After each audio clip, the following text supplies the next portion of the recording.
Yoshida. This is Fern Halls. And you are listening to Aetheryte Radio. Aetheryte Radio. Here we go. Hello and welcome to Aetheryte Radio, Gamerscape's Final Fantasy XIV podcast. We have this is the biggest group we've ever had on the show today. I had to make a whole new cam setup and everything. I mean, it looks really similar to the other cam setup, but work was involved, all right?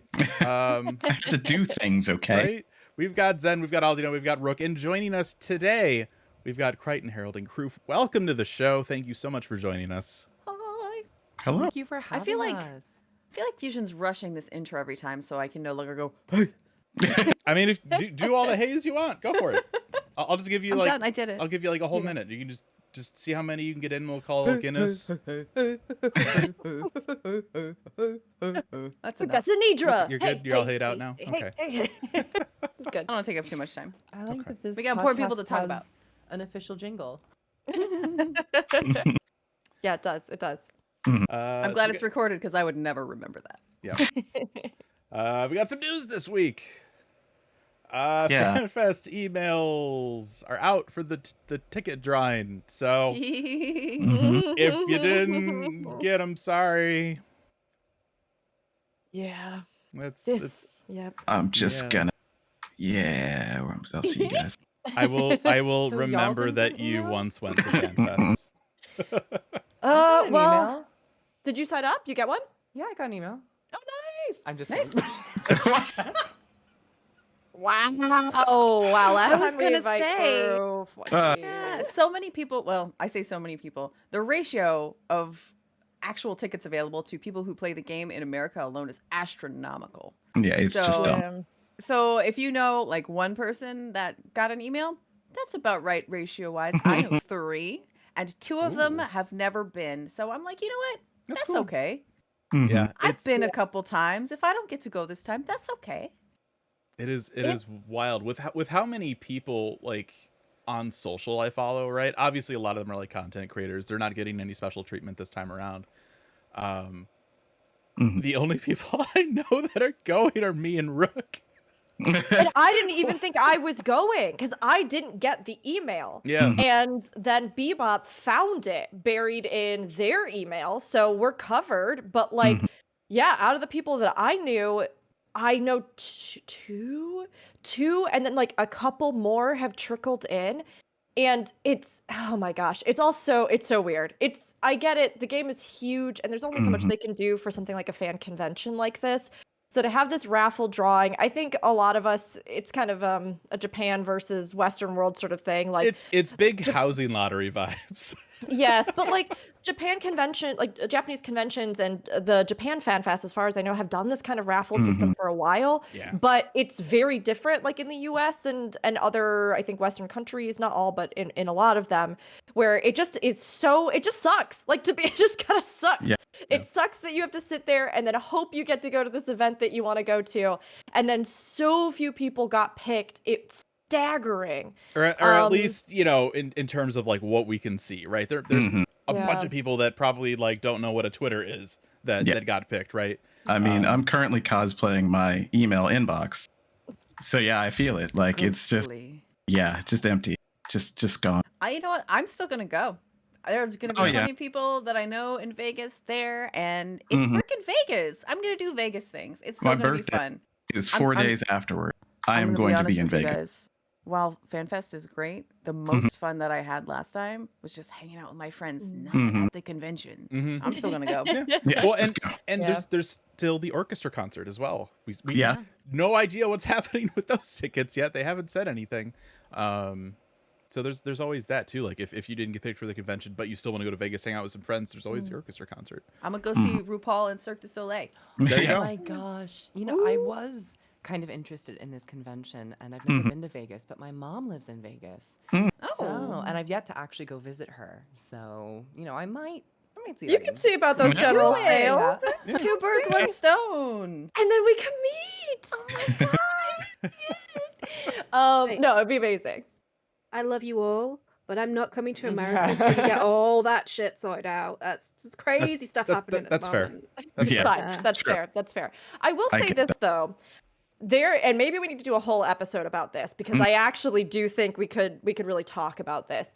When it comes to events of this scale and of the importance and weight in the community, especially events like FanFest that oftentimes as well reveal major announcements about the game, including our next expansion, classes, et cetera, et cetera, et cetera.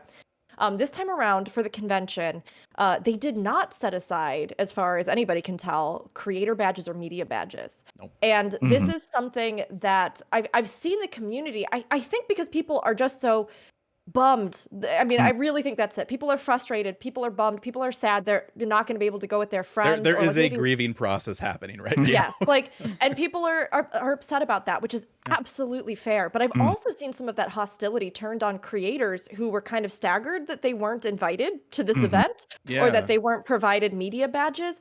But I would just encourage everybody to remember that, like, it's not everybody's sad. You know, everybody's sad right now. And it's particularly tough, too, for creators who do have big audiences who then can even disseminate that further beyond, or small audiences, but who have a big impact, you know, who can disseminate the event, the news, the information, who might even earn their livelihood from it.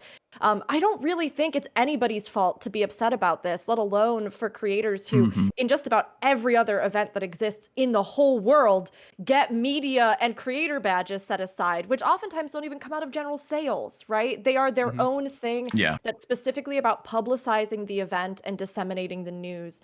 So I would just encourage everybody, like, don't tear each other apart on this. If there's any frustration, direct that feedback constructively to Square Enix about the process. But, like, just because people are upset or because creators assumed, hey, maybe we would have the ability to provide coverage for this event, it's not anybody's fault. Like, everybody's just bummed if they didn't get selected, you know? Yeah. And the event itself, so much of what everybody really wants to see is going to be put up or just live. Put them immediately or live. Then you're going to be able to watch it alongside everybody else. Keynote happens. Question? Yeah. Sorry. Is there any ethos behind the fact that they're not like privileging creators to for free promotion for the event? Is there some trauma happened with is there a schism between creators and the Final Fantasy team? This It's is a a good whole other question. podcast. Yeah, it's a good question. I think Oh, sorry. No, No, it's a it's great a great- question. It's a great question. I think that we've just never been tightly coupled in that way. I think, as you would see with other MMOs, like Blizzard would grab a person or give a person an interview. That doesn't usually happen outside of big media events. You know, kind of any out of cycle thing. It's And interesting in that way. Guild Wars 2, which as we get into it, obviously, Kroof and Herald and myself all work with Guild Wars 2 in the partnership program. Yeah. 14 has never developed a program like that. Nope. So Which it is creates... shocking. Yeah. I know. Yes, I think a lot of it has to do with it being a Japanese company and the fact that like there are many international community teams that genuinely want to work more closely with creators, but because there's this like constant game of telephone happening, and because like Japanese corporate mindset is very different than much of the rest of the world's mindset when it comes to working with creators. It's very strange, and it is this kind of schism. They also recently had an event that I think was very contentious because there was this Black Chocobo event where like a handful of creators were picked to be featured. Yeah. They were like, for a brief period of time on Twitch, you could, if you tuned into their channels and gifted subs, you could get a limited mount that would be given to you if you gifted like 5 subs or something. And so the creators that were featured, it was very strange. Like some of them hadn't even streamed the game for like months. One of them didn't even have subs giftable on their channel.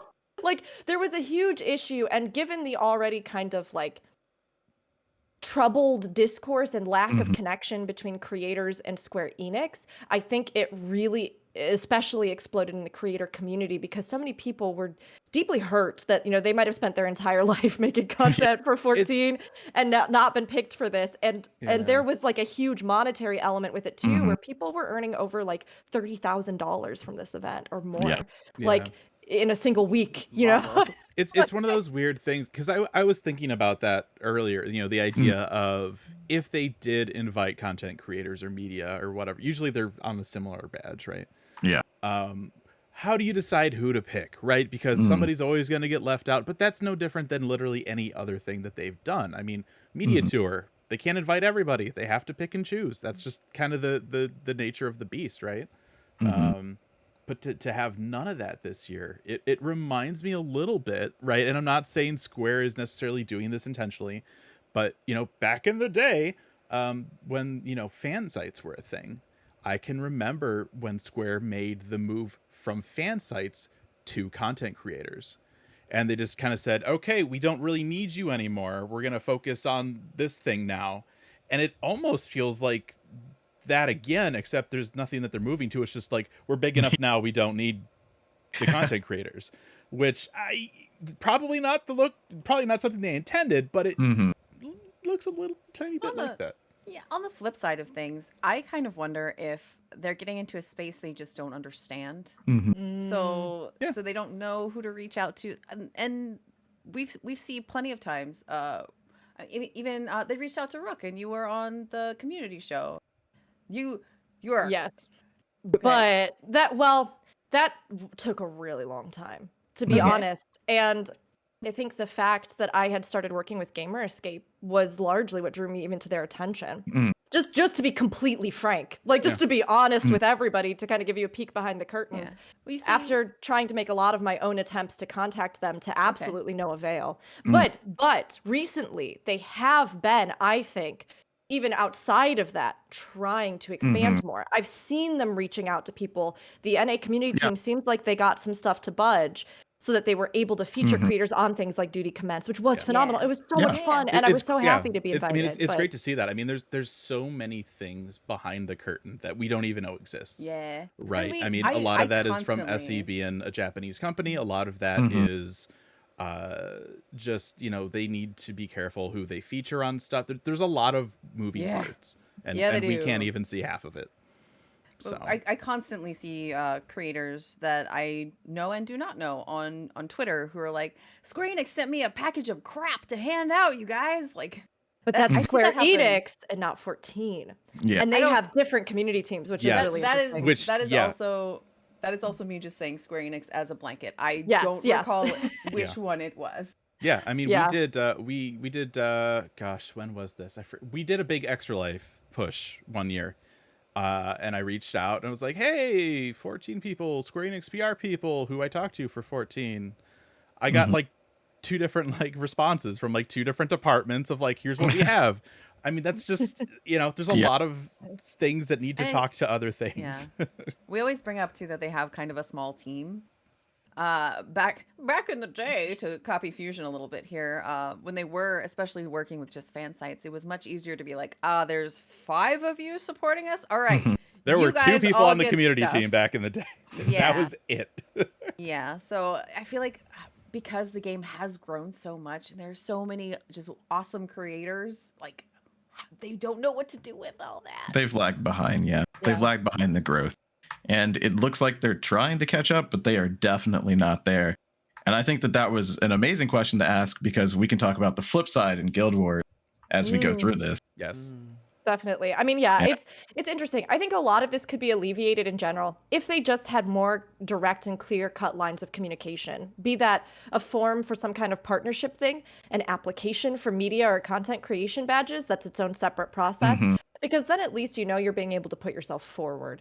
And many other companies have direct lines like that, including Guild Wars 2, which, yes, we can talk about more, where even if you're not liaisoning with an individual via email, right, you can still submit that information and feel like, hey, they had a chance to review what I do, and if they didn't select me, they didn't select me. But it's been a very different beast. And Harold, it was a good question to ask, because I have seen some theories about maybe some of the backlash of that Black Chocobo campaign made them steer away because they wanted everybody to have a fair shot with FanFest. Maybe they wanted to avoid criticism of giving preferential treatment to creators. Maybe there's a lot of discourse about it, but it's been interesting. So we were going to talk about new players in 14 today, but we're changing the topic entirely. We're gonna trash the outline. Yeah, No, community management and content Throw it creation. out. Back to FanFest. Make sure to go check your emails. Right. The address that it was sent to from was noreply@xmail.squareenix.com. I think it's listed on the info for on the lodestone as well for all that. Check your spam filters. Check all that stuff. That's it. No more emails are going out. Pre-sale will start March 6th and it will run through March 13th. After that, on March 15th, will be the general sale. So anybody that didn't buy tickets, those tickets are going to be available for everybody. So good luck. I feel like there's not gonna be any, but you know, Well, there are a lot of people. Hold on, there are a lot of people who got the email and are like, none of my friends are going. I'm not going. So there is a chance. Yeah. I think there will be a little bit more available than we would have originally thought. But don't get your hopes up. Right. Yeah. But still don't get your hopes up. Like the idea that they sent enough emails to like, if everybody bought it, that's it. It's sold out. But there's a lot of people. It's like, cool. I'm like the only person out of like my 3 Discords that got in. So, Absolutely. If you're one of those people that like to go to events and make friends, this is the event for you, because probably all the other friends you already know probably didn't get in. And a lot of the just to put a little spin on it, a lot of the events that they have at the event, double event, activities. A lot of the activities they have at the event require you to interact with other people. Yeah. There was the first year you had to sit down and do like a little friend survey with everybody to get a little patch. And the second year they had triple triad cards, but they handed you a pack of 5 of the same. So if you wanted all of them, you had to trade with other people. So theoretically, it's pretty cute. It's pretty cute. I'm getting a camp vibe, like a school camp vibe, which I'm glad you said camp and not cult. I mean, whichever. I mean, I feel like if you have a ticket to this thing, that you have a duty to take as many pictures and videos as is humanly possible and share them with all the people who missed out. I think absolutely. You know, I'm looking at we you, have Sir. we have a perfect robe in the game that you can just wear there in case things do get culty. Yeah, that's right. Yeah. You can just wear those robes. Because that sounds fantastically comfortable in Vegas in July. I'm just gonna go wear a heavy black robe. It'll just be AC blasting. You'll Hopefully. Good. Or I mean, I'm bringing my tape some like ice packs to the body, and if you get a little wet, it's fine. Just rig a battery powered fan under the robe. There you go. Just cut some. I'm bringing my Venat. No. The You Venat just robes have are to coming. So. Hildebrand underneath the cloak, and then you'll be fine. Here's a serious pro tip, and I know we're going to have our pro tips about FanFest episode one of these days. But the last time I went to Vegas, it was so dry that it was super staticky. So a friend of mine started just having a quarter in his hand, and when he went to touch someone, he would touch them with the quarter, so it would zap them and not him. So that's it's a jerk thing to do, but it was impressive. Wow. So yeah, 911. That's some thought. Thought went into that. That's impressive. Yeah. Wow. So yeah, that's it. That's FanFest tickets. In other news, we got a patch on Tuesday, folks. Yeah. It's just like, oh right, we're I had forgotten. the other part of the patch. That was a thing that was going to be coming out. So this is going to have the new Deep Dungeon Eureka Orthos. So we got it's like they manifested like an Allegan melon. Yeah. Mandy, it's weird looking. It's cool. It's got sunglasses. Yeah. It's I don't know. weird. It's like an Allegan node Sabatender. It It's gives weird. me very big, like late 80s robot mechanical toy vibes. Sure. It looks like a Mandragora, but with all of its little leafy stuff taken off and reskinned into Allegan watermelon. Yeah. Somehow, further Hildebrand adventures. So we'll get to go see our little blue poop friends again. We will, that's what they are. We'll get our Splendorous Tools quest. Those will be for crafters and gatherers. We are also going to get our Loperate tribal quest finally. With it has a bunny dance emote. Yeah. It gives you ears. It looks like, and you just Yeah, we don't see it in motion. I want to see that in motion. Yeah. I can't wait. It looks to me like the one that the Loporrits already do, where they're kind of like, Exactly. Yeah. I can't wait. I think the Loporrit quests are going to be amazing. Me too. I had such an out-of-body experience there for a second, thinking about Kroof and Herald, both of whom have different like levels of experience with 14. Just listening to us being like, "There's like a new thing. It's like a watermelon, but elegant. Poops are coming." I'm like, where are you seeing this?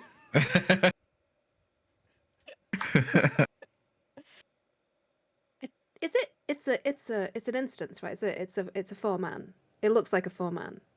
Oh, deep dungeons. Oh, this is actually a question later if you asking about if you had done them. Deep dungeons are kind of like roguelites. They're like randomly generated floor exploration dungeons that we get periodically. that way. They're kind of like that. Yeah. And as you go through it, you like it has its own separate leveling system and gear system. So as you like grind it, you upgrade those. So you can go in on any level, any gear, and you don't have to like worry about that as long as you were able to unlock it. And you progress through. There's usually like X amount of normal floors, and then there's bonus difficulty floors, and there's special titles and things like that if you do it solo, but there's also a bunch of special rewards that come from it, and special rewards if you even complete it as a group, because you can take up to 4 people into it. So yeah, I have heard of it. I've never had the courage to go in because I'm a Care Bear and rubbish with the reflexes of like an inebriated sloth. So maybe possibly not my content, but I appreciate that it's there. It's actually you could have fun. Yeah, it's actually really not that bad. Unfortunately, and also fortunately, it shows you a bunch of the abilities that you'll have in the future if you're leveling, but also like you don't really get to use them because everybody's just like face rolling through there. So it's actually, especially the first one, is if you're using it to level, it's very easy content. Yeah. So it's like Very Palace of the Dead, but like different actual Yeah. dungeon. It is Palace. It's basically Palace with it's a new version of it. It's a reskin Palace. Yeah.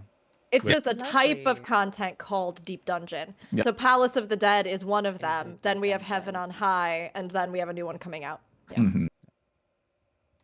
I'm knowledgeable.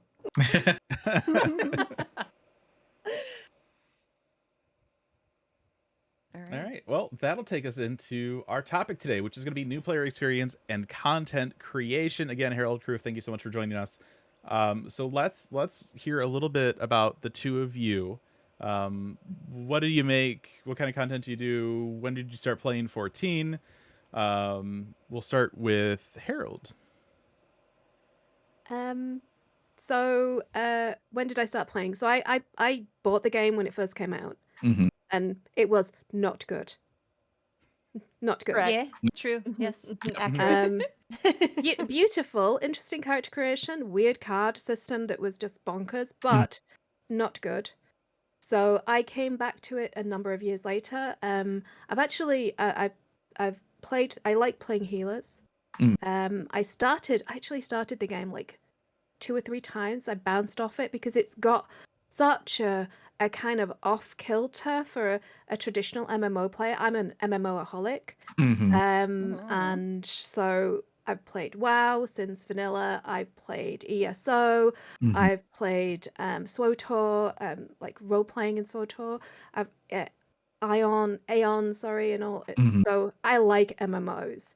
So I kept trying, and I got into it. And a friend of mine, actually, Cub, he was like mad crazy for it, and he kind of held my hand through the experience. And I just never experienced a better storyline than I did in Heavensward. It just kind of grabbed me that these characters were so intelligent, and the story, it didn't talk down to you, it didn't treat you like an idiot. There were adult themes, they didn't shy away from trauma, the realities of war, the real consequences for people, and the real consequences for the people fighting the battles, as well as the ones kind of consumed by them, and the consequences to the land. It's just amazing. And it also, the fact that they're leaning towards democracy rather than autocracy, and they're pointing out the perils of like fascistic regimes holding great power, unflinchingly. And so I have so much love and respect for the writers, and also the fact that the game it's not all action. There are actual moments of catharsis where you sit down, where you touch stone, you touch base with the people that you're with, you feel connected to them, and even though you are a silent protagonist, I've never felt more like the lead role in an MMO than I have in this game. You have your own fucking theme song, for Christ's sake. It's amazing, right? I mean, you may not, I will never live up to that theme song, but I love that I have it, you know, and I love the smirks and the interactions and, you know, that weird thing with Xenos at the end. Don't understand that, but man, yeah, combat sexual gentleman is combat sexual, but yeah, it's just, I love the game. I can't say enough about how much I love the game. In fact, I love the game so much, I tried to make content for it. I've made 4 videos on the channel about the lore about 4 years ago. So, yeah, I love it. Fornex, can you also let everybody know, speaking of your channel, what kind of content do you normally do? What game do you focus on the most online? Because I mean, obviously I know, for anybody who might just be listening. I mean, I have a pretty good guess. Yes, both Herald and Kroof are on another podcast with me, and I was really excited to have them over here. But that perspective, I think, also will kind of frame things. So, Herald, what kind of content do you normally do, and where do you do it? So, I'm Fornex. People will know me as the Krytan Herald. I make Guild Wars 2 content. I make lore videos. I make new player guides. I make Fashion Wars content. I do a bit of spicy talking every now and then as well. And that's what I do over there. And occasionally I harass people on podcasts. This is what I'm doing this evening. So yeah. Glad to be a part of it. Love it. Anything Never else a I dull can- moment. We're just taking Fornex in. We're just like Yeah, we're like, savoring. We're all here like, yeah, that's good. Excellent. Fantastic. No, we're so happy. I'm genuinely really excited to have you on, both of you, on the podcast, because when we do our other podcast for Guild Wars 2, the Lightbringers, we can't, I mean, obviously we're talking Guild Wars 2, so we can't dive as deep into the experiences you've both had in 14, but I knew you both had played and were playing, and it's going to be really exciting to talk with you, so I can't wait. And Kroof, go ahead. I was going to say, I do actually bring up 14 a lot in comparison on the podcast, like a lot. I think I annoy Jen do Bro. every once in a while, yeah. But now we can talk about it unabashedly. Also, Freely thank you and so much for openly. inviting me. I am super stoked to be here, and I really appreciate it. I was so nervous that I actually did a lot of checking my lore before I got here. So I did homework for this. So I did too. Oh my gosh, you too. That's You're adorable. I watched a couple of both of your videos. Like I said, yep, I'm excited to talk about it. Kroof, would you like to tell us the same, who you are and when you started Yes. playing, your thoughts initially here of 14? So I'm Kroof. Like Fornax, I'm also an MMO connoisseur. All the MMOs that she mentioned, I've also played, and many, many more. There's so many to keep track of, and I really enjoy this genre. I predominantly play Guild Wars 2. However, I met 2 really good friends in Guild Wars 2, and they were huge fans of 14. And around 2017 is when I first tried to get into it. And I've since racked up about 4 or 5 accounts, 4 or 5 attempts to try to really sink into this game. And I was really happy that last year, on my most recent attempt, it kind of stuck. And I didn't really force myself to play through it. I just picked it up whenever I wanted to, whenever lightning struck. And I was like, yeah, I want to try another MMO, something a bit more classic to what I know an MMO is. And I eventually got through the core story, and I'm on my way through Heaven's Ward. And post Heaven's Ward, I did finish the expansion storyline, and there's the post expansion storyline. And I've made a few videos on 14, mostly about the jobs and the gameplay mechanics. As when it comes to MMOs, I'm very much focused in on how the gameplay feels and how the classes are crafted and how they differentiate between each other. But I also do hold a lot of praise for the story of Final Fantasy XIV, particularly Heavensward, as that's like the only other one that I've experienced so far. And, you know, A Realm Reborn actually, I think, had its moments, but in comparison, it's up and up and up so far. Mhm. Get ready for a roller coaster. I love roller coasters. Great. No problems there. So how did you said that other people, you knew friends that got you into 14. Did you have any experience with Final Fantasy in general before jumping into 14? Actually, no. 14 was my very first Final Fantasy game. I, of course, have heard about Final Fantasy. I legitimately did not know how the storylines were structured. I was like, oh, there are 16, 15, 14 games of the same storyline. I was like, and everyone would talk about all these things and I would be so confused. And then people eventually broke it down to me and it was like, no, you can just play 14. You don't really need to know many. I mean, of course, you'll have maybe references to certain elements, but you can just, work your way through that story. And I was like, oh, okay. So I was like, let me just hop into 14 because it's an MMO and, my friends were playing. Can you imagine if all the storylines were just linear the whole way through? That'd be so much content. That'd be so That's dumb. what I thought. I was very overwhelmed. And that's just the numbered titles. You know how many non-numbered titles there are? Yeah. That's like Ys or the Trails games. Like there's like 5 of them that are just directly in a row. And I'm like, I don't know what's going on. Oh my God, like Tales of the World, Radiant Mythology, Tales of Vesperia, all that stuff. Yeah. And it's funny because it's not as though I haven't heard that from other people, Kroof. I've had so many people say, I've never played a Final Fantasy. Are they all linear? So like I have to play 13 of them before I can play this one, the 14th. And every time I'm like, oh, no.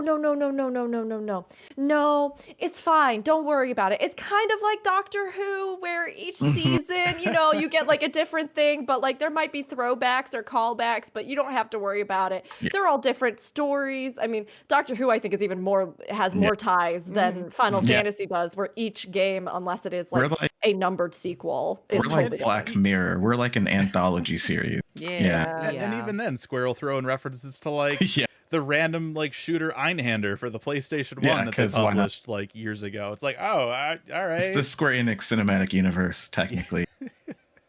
Wow. How about you, Harold? Did you have any experience with Final Fantasy before 14? I mean, so I was aware of them. My husband got me a game where I played as a blonde-haired boy on a beach. Okay. If that rings any bells for anybody. 10? That'd be 10. Okay. Yeah, and I also played through like a crystal environment with a motorcycle. That's 13 probably. Oh, okay. And people were being crystallized and there was it's very confusing. A man with a beanie. Yeah. Maybe. Yeah. There are and there was approximately 16 better Final Fantasies than that. Yeah, it was all very odd. I liked the movie. I liked the Spirits Within movie. Yeah, That was there's actually been like 3 movies. Well, yeah. Okay. But I mean, a couple of them are about 7. No. There's who knew this would go? There's a 5 movie. So there's Spirits Within. Yeah, there's a 5 that did so well that Square Pictures ceased to exist. They did Final Fantasy VII Advent Children. I have to give a shout out to Spirits Within, though, because Spirits Within actually was fundamental in developing current CGI technology. So even though the movie was a big flop for a lot of reasons, the things that they did in that set the precedent for much of modern CGI, which was very interesting. I work with some of those people today. Yeah, and then there's the Final Fantasy 15 tie-in Kingsglaive. There's also a Final Fantasy 15 anime. Yeah. What? What's the 5 one called? 5 one. There's like an anime movie. There's an anime that's like loosely, I can't remember. It's like Memory of the Crystal. It's something weird like that. Okay, I vaguely remember that. I've never seen it. There's also Final Fantasy Unlimited, which is a whole season of anime. Legend of the Crystal. That's what it just seems they like to stick the name on stuff to try and and just see what's like works. I love this game. I don't understand the company. The company is next level. Just Yoshi P, wonderful. The guy who tried to sing that song at the expo, that was just perfect. Perfect internet stuff. So Oh good. my gosh. I had to explain it to a friend. They just didn't understand what I was I'm laughing and she's like, "Is he unwell?" I'm like, "No, he's fine. Leave him alone. The lad is enjoying himself." It's his purpose. He's living his best life. It's just He's 5D just like chess. We're Yeah. on the level. Yeah. He just likes having fun and making people laugh, you know? Yeah. But yeah, Final Fantasy is just unknowable. It's a giant monolith to think about. But yeah, you don't have to really know much about it if you play 14. There are certainly like pockets of things. Like 15 tried to do like the multimedia experience, and there's like a million different 15 things. There's a couple of 7 and Assassin's Creed. Why not? Yeah, Assassin's Creed. Well, that was because like some industry people overlapped and worked on some stuff. So over drinks or something, you know. Yeah. But yeah, I mean, Kept drinking, went back. Story more or less is like self-contained, so you don't need a background. But you'll have a lot of like in our latest expansion, for example, there's a lot of Final Fantasy IV references. You don't need that info to go through the expansion, but it definitely gives you kind of some like moments. That's from the thing. Yeah. I love that though, because I think both Kroof and Herald, I mean, it just goes to show you can just like MMOs and come into Final Fantasy. You know, it's not one of those things where there is this barrier to understanding it or grasping it. And I think that was so smart for them to do that, because they went, of course, we have a lot of fans from our series that are going to come in and they're going to want to see some of the things they know from it. But as any other player who just likes MMOs comes in, you have to also go, we need to design a game that can still to them feel like a journey that they understand, that's tangible, that has memorable characters, that isn't so heavy on those references that unless you have played all those games, you just can't comprehend what's happening. Like, that's something where I think it was a really good idea for them starting out to go ahead and make it so accessible so that it could be the entry point for a lot of people into Final Fantasy as a franchise, but also just to enjoy MMOs that are set in that universe. So getting back into the game, what did you decide on for your character? We have a lot of different races in the game. And and have you fantasied yet? Did you like pick a Mikote, and they're like, I mean, Mikote's cool, but like Lalafel's also great. Kroof, you said you started like 5 times. Did you start 5 different characters? Or were they all different? No, I don't know what judgment will be placed on me for it's fine. saying this. Only the best of judgments. I started, I think like every single account was a Lalafell. That's fine. That's fine. And That's fine. oh, it wasn't fine for me. Well, It wasn't fine for me. So after some time on this account, I don't know why I went with Scanson all of a sudden, I decided to make is it an Aura? Is that what they're called? Yeah. So I just it might have been that I played so many times on that smaller framed character that I really wanted an exaggerated, just to see the different animations and how it feels. So I decided to go with an Aura. But now I'm like, I want to make a bunny boy, but I have to get to that expansion and like sub. So that'll be soon. But Perfect. I made Aura first. I mean, so my very, very first character was super vanilla in because I lost my account, my first account. It was a human, so it was super basic, basic bitch. But as fusion seeds. Yeah, I mean, everybody's got their own tastes, okay? I mean, my World of Warcraft, my first character was a human warrior. I mean, I am like, okay. Basic. Now I'm gone. No horde, I'm out. I'm kidding. No, but I also made a Torren, like a gigantic big boy. He was amazing. I still have him.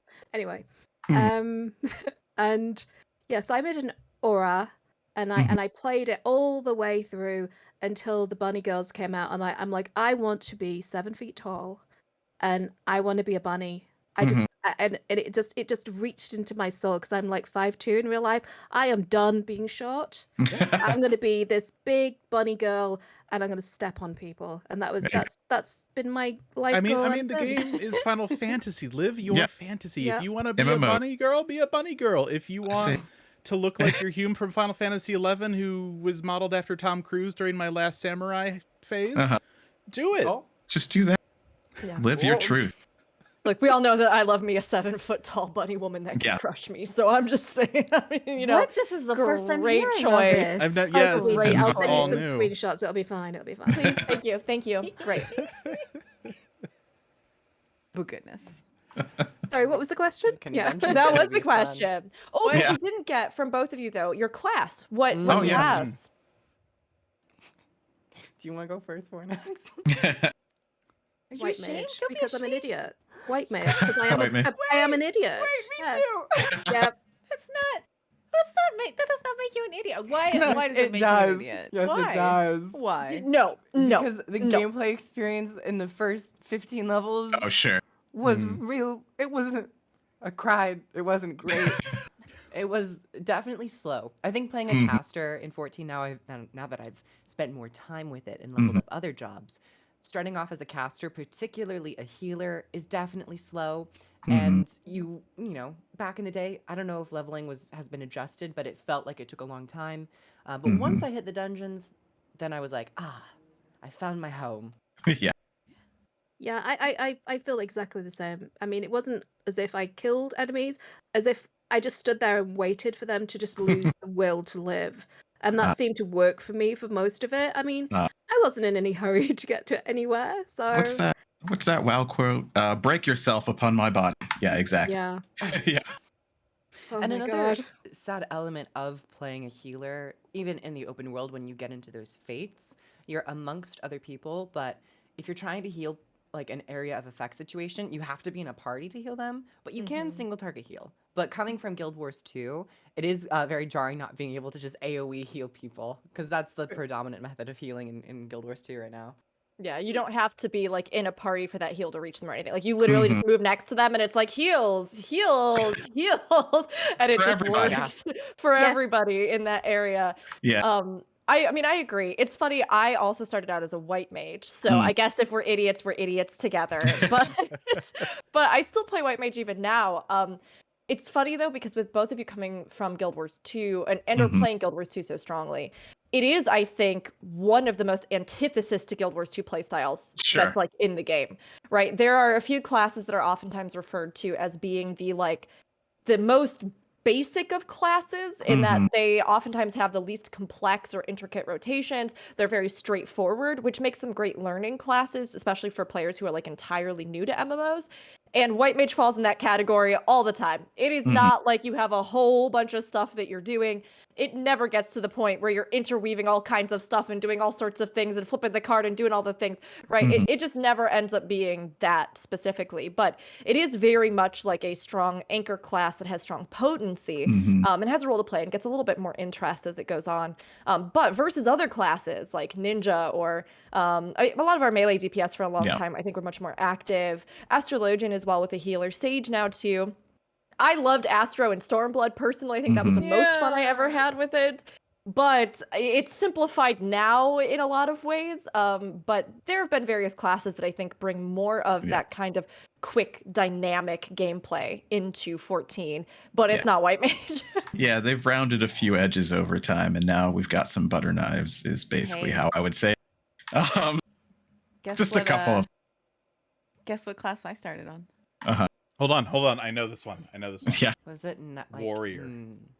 Yeah, I was gonna say. No, that was me. But Conjurer. yeah. Oh. So basically, Back in my day, we didn't have Yeah. jobs. Well, when I started on Conjurer and Thaumaturge both DPS'd and healed. yeah. You weren't picking a healer. You were picking the caster that could do both.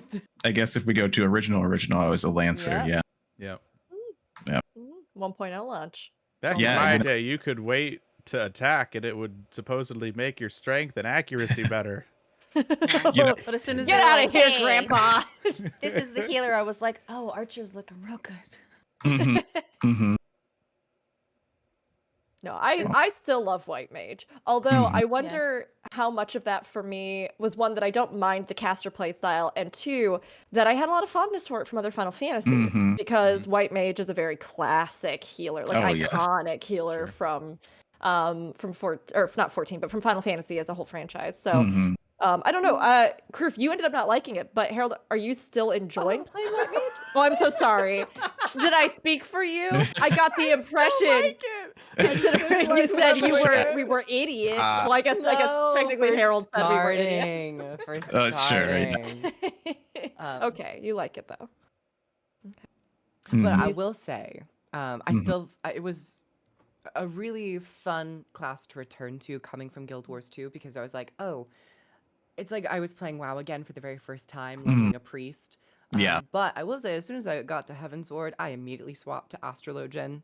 And I don't have any other reference for what Astrologian was in the past. I've heard it was much more complex, but just comparing it to White Mage, it is a definite step up in terms of my own personal interest in gameplay mechanics. So I will say the healers, particularly Astrologian, is really cool design, and I really enjoy that. So, you know how you have those 6 cards and 3 of them do one thing and 3 of them do the other? All do something else. Yeah.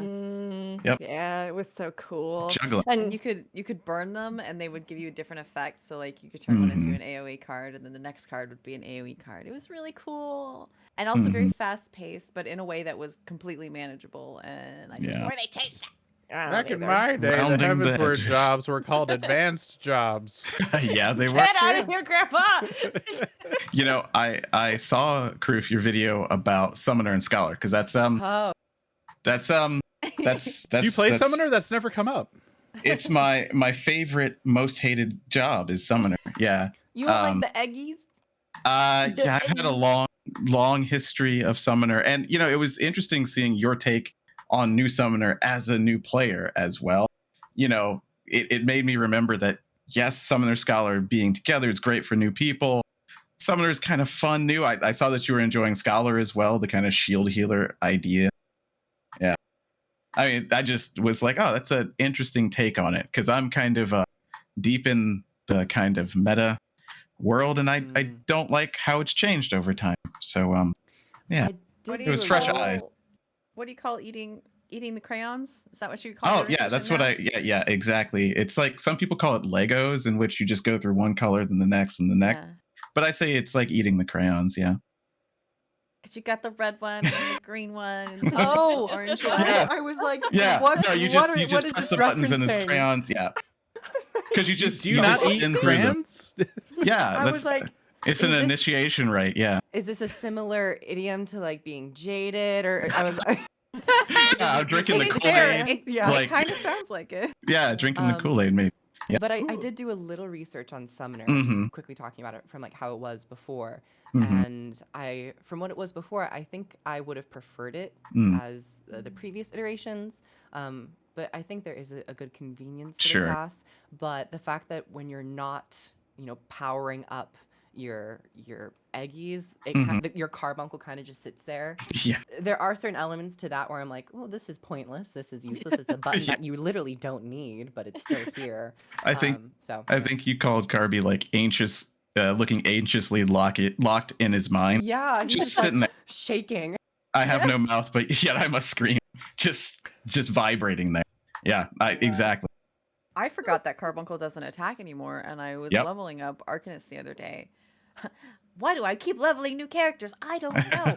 Anyway, I'm sitting there like, oh god, I'm gonna die. That's okay. Right. Carbuncle will take care of it before I die. A couple of hits from him will totally, I'm dead. Oh, that's right. Carbuncle doesn't do shit anymore. Nope.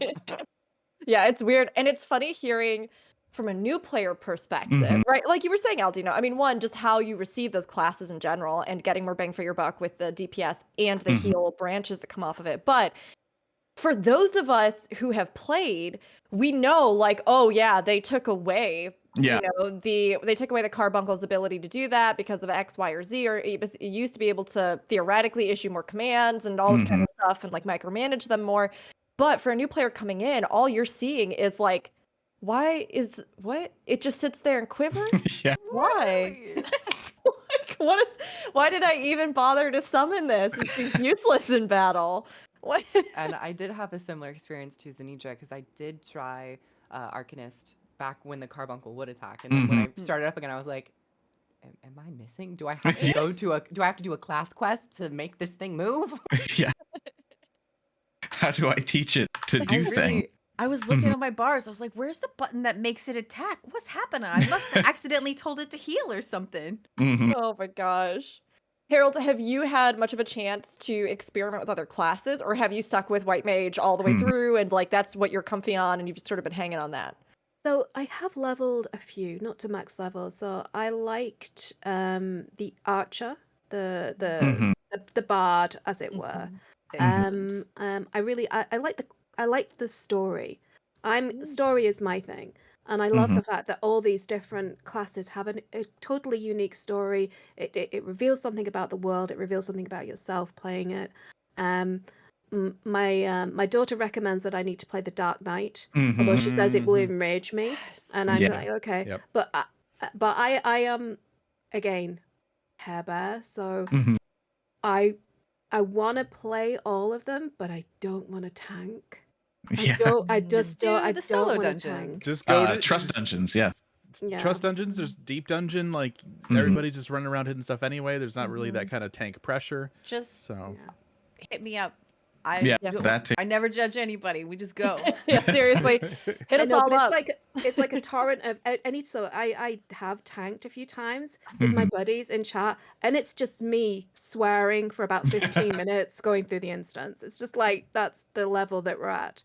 No, but your daughter's right though. If you're into the story, Dark Knight. I will say, people told me for ages, the Dark Knight story, it's so good. You have to play the Dark Knight story. And I was like, I trust that it is, because Ishikawa, who was responsible for our recent kind of story stuff, more like Stormblood, she started to transition into taking a greater role in the actual writing, and now she is our lead overall writer. And I think a lot of our most powerful emotional stories have come from her and her beautiful writing. But she was responsible for that class quest. And when I played through it, I was like, oh my God, how have I not played this before? Because it's literally like the actual epilogue to Heavensward. It's actually gorgeous. It's so good. It's really incredible. Definitely worth it. Okay. Definitely worth it.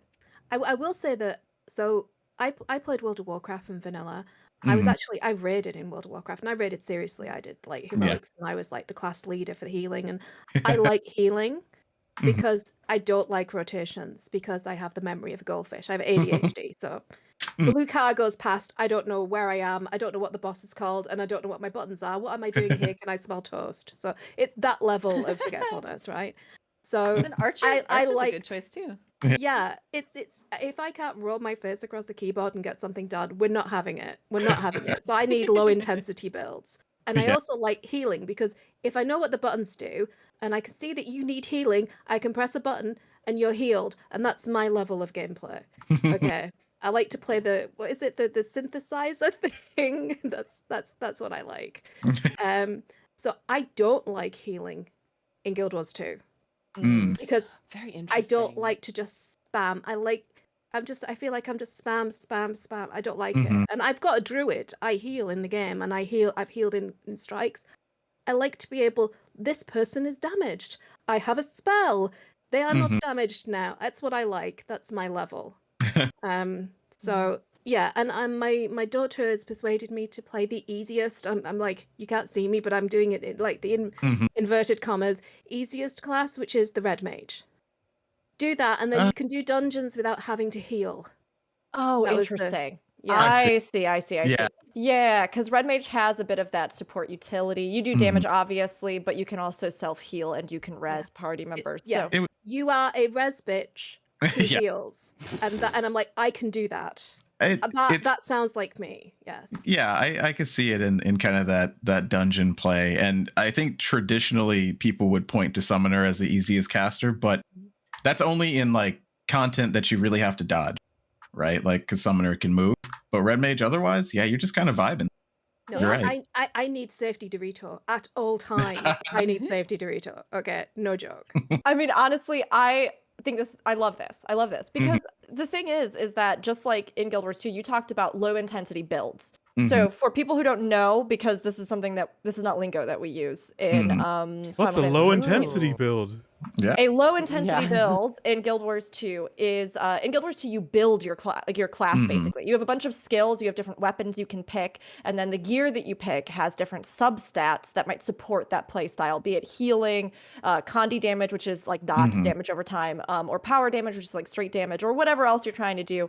You'll use different stat assemblies to kind of support that, and you'll pick different skills to create that effect. So low intensity builds in Guild Wars 2 are a reference to streamlined, simple, low button press per second kind of builds. And there's a lot of reasons you might do this, whether it's ADHD, whether it's, an actual like physical impairment, whether it's just that you just want something that's straightforward that you can just play because your brain works better that way, whatever it is, right? There's no judgment on that. But low intensity builds or low impact builds oftentimes make it a bit easier to facilitate that. So it is interesting because, in the case of 14, we definitely have classes that are the equivalent. Like I was talking about White Mage, which is oftentimes considered to be what I would say is one of our low intensity classes. But Red Mage as well, having that back and forth with a little more interweaving and stuff like that. Paladin, etc. Yeah, Paladin. There's a lot of we don't have builds in general, right? Like that's one of the biggest differences from this and any other MMO that I've ever played too, is they kind of take the cap off of that, but then they have to give you those low intensity builds some other way. So we just have jobs that kind of fall into that, for good and for ill. As one of those players who plays a very easy job that I wasn't before. So yeah, it's good. You need them. But you get used to have fantastic raids. You get the best, most balanced, fantastic raids. Yes. It's true. His group was hyperventilates in the corner. Well, Guild Wars 2 hasn't had a raid for for like 5 years. Oh no! Wow. Yeah, they just kind of stopped releasing We them. do trials now, like only trials. Okay. Trial, all right. trials. They're called strike missions. In Guild Wars 2. Okay. Okay. Yeah. But to briefly talk about the combat system of 14, I'm usually a combat-focused player, and I'm genuinely surprised that I have become so attached to this combat system because I need customization. I want to feel like I can control how my character is going to play, which is one reason why I've played Guild Wars 2 for so long. Right. But coming into 14, you have none of that. Nope. However, the jobs are so different and vary so wildly that every time, and it also helps that you can play the same character. Every job you go on, you have a new minigame to interact with.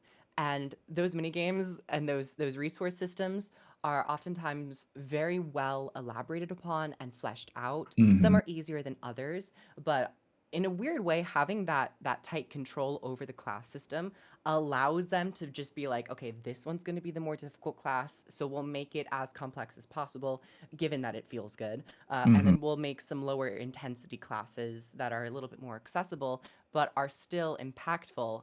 Or if you just want to like pop in and play a dungeon and not really have to think about rotations, it's a nice option. So for what it is, I think there is a lot of beauty within Final Fantasy XIV's combat system. How about if we tell you, and maybe you even noticed this in the past when you played before, it used to be more complex. Yeah. Literally all of the jobs were more complex and more different. And so you'll oftentimes hear us saying, ugh, all the jobs are becoming so same. So it's very interesting. I love having the other, like the newer player take. Like it's interesting. They are different. Like, they're so different. It's I can imagine. Are they? What? Like being at the peak of the intricacy design, and then any step down, if you're an existing player, you're probably already. I do this with Guild Wars 2 as well. Like everyone in Guild Wars 2 is kind of facing this similar situation where it's like everything's being homogenized and simplified. But there's still a lot of complexity, so you kind of can just avoid it. But with Final Fantasy XIV, not having any reference, I'm like, oh my god, everything's so different. But researching and watching videos, I have noticed now how it used to be. And there is a slight part of me that's like, oh, I would like to experience that. I honestly do, like you were saying this, and I love hearing this because this is partially why having a cast like this or having moments like this or just chatting or checking in with like new players I think is so valuable, because we're all guilty of being 10 years deep into an MMO or something, and then we're just like, I mean, we're old grandpa fusion, you know? Like, Everything's the same. Nothing's unique. Back in my day, we had to earn guild tokens to unlock traits. I hate everything about combat. The 2-minute meta is horrible. Yeah, that's me. Yeah. Yeah. But having fresh eyes and having a fresh experience, I mean, even in, you know, the parts that you have, like, you know, you played a little bit when before Carbuncle wasn't even inactive anymore. So like you've had a little sampling of stuff like that. But even so, I love hearing that impression because I do think that's what they are going for. And I think that's what we as players also want in the game and want to see in the game, that, hey, yeah, it doesn't matter if you don't have builds because the classes are all so diverse and interesting and so tightly tuned and finessed that you still feel like, because you can play them all in one character, that you get a lot of variety and options. So to hear you say that that has been effective for you makes me happy. I'm glad to hear it. I will say so. How many buttons though? How many buttons do you need? I mean, so, and even as a white mage, even as a bog standard basic bitch white mage, you have 17,000 buttons that you can press at any one time, and you're like, oh my god. Which one now? Which one would be the best one for now? And oh, should I do the wing thing, or should I do the bubbly thing, or should I? There's a lot of buttons in Guild Wars 2.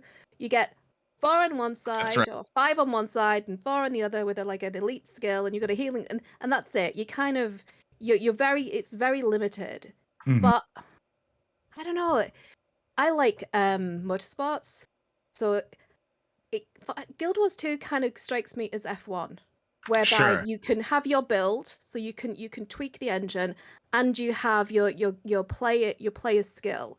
And Final Fantasy is kind of like Formula 2, where all the cars are the same, and it's all about the player. Sure. It's all about the driver, as it were. And I find that I like the juxtaposition, but oh my god, so many buttons. Oh my god. There are a lot of buttons. Yeah. I was like looking at my MMO mouse. I'm like, yeah, that, but times 3 basically. Yeah. Exactly. That's me. I was doing the same thing. I'm like, how many? 12 buttons times 3? 12 times 3. Yeah, about 36. Yeah. Can I get like 13 through 24 on my pinky, maybe? No. You can, if you can map it on your mouse. Yeah, you can. You know what really sucks about MMO mouses and having so many buttons? Having small hands. Sure. I actually might kind of. I have giant spider hands, so it doesn't.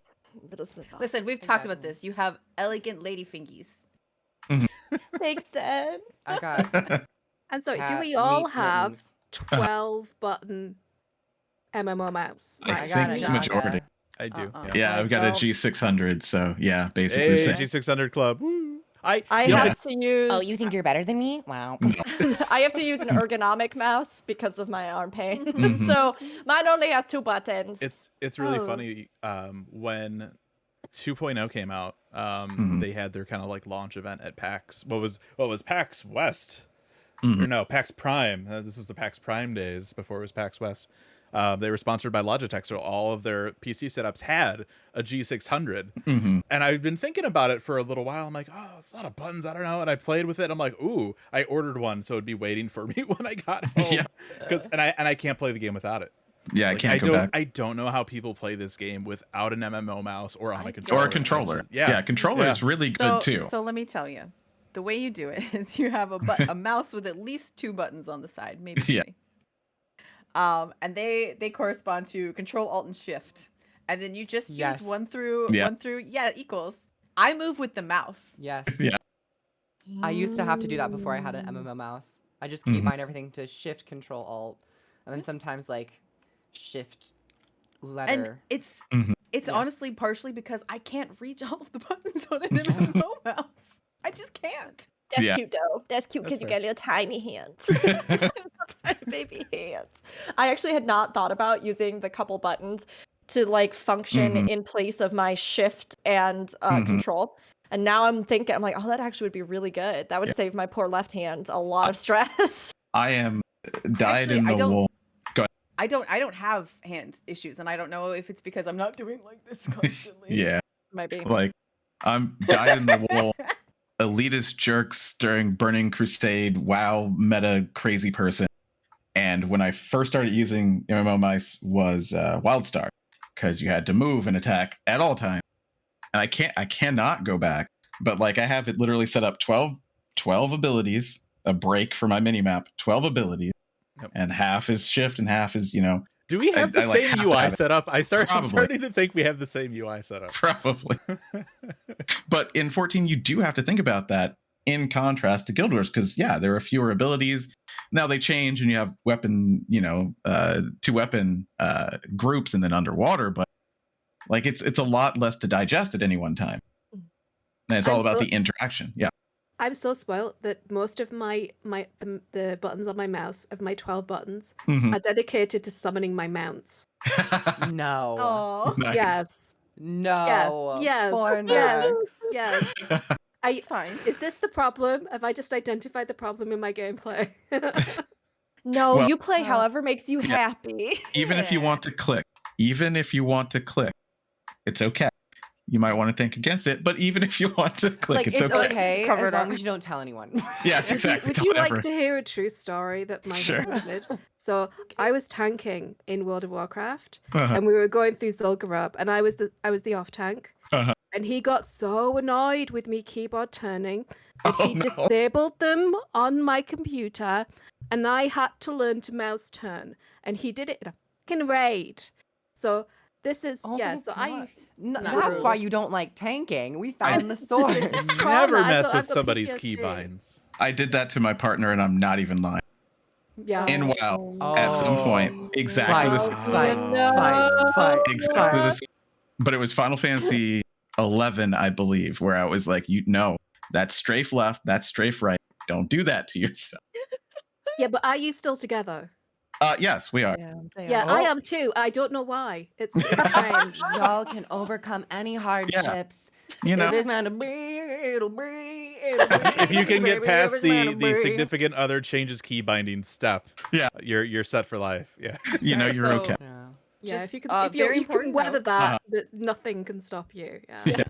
Very important note. When we get to our musical episode, you're invited. Yes. Absolutely. Absolutely.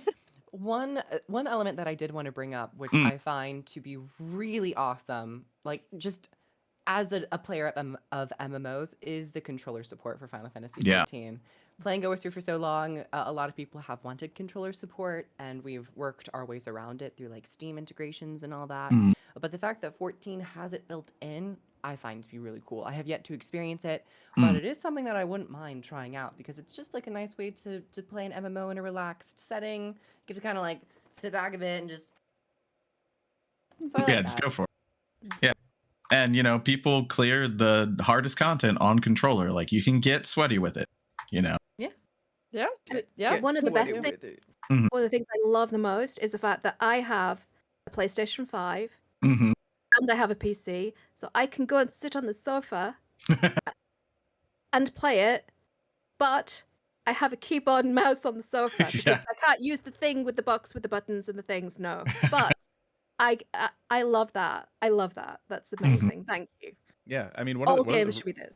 one of the Yeah. really cool things, and I've only dabbled with this a little bit, but like if you have something like, again, like the G600 MMO mouse, Yeah. it's got built-in like memory settings, so you could like plug that into your PC, program it, and then use it on your PS4 or PS5, Yeah.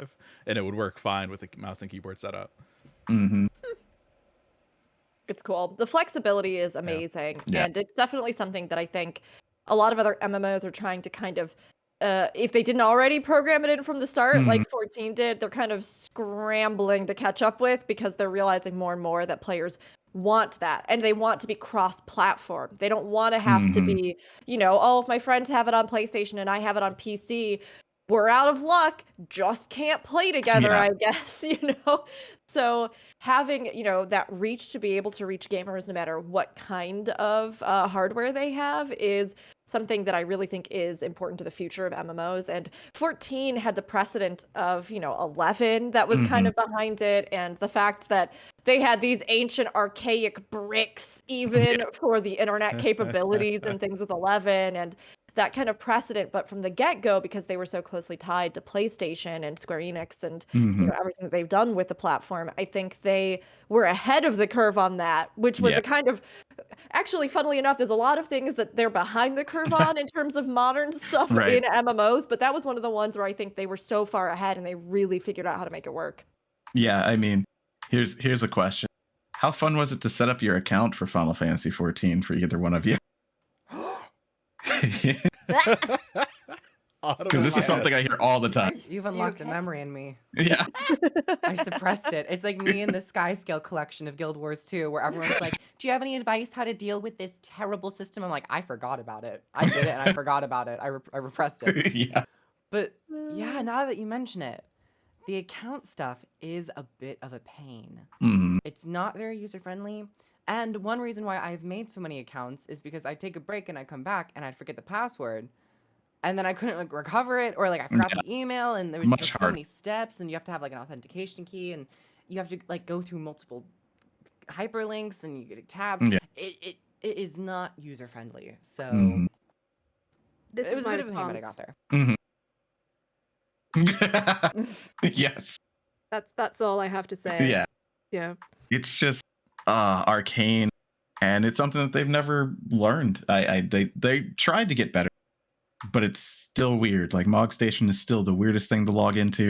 I always have to be redirected twice. I still remember when they redid Mog Station. Like you'd log in, and they like move something. Like, oh, cool. Is this good? Oh no. Yeah. Okay, where is this now? Where did they move this to? Like I finally got used to where things were.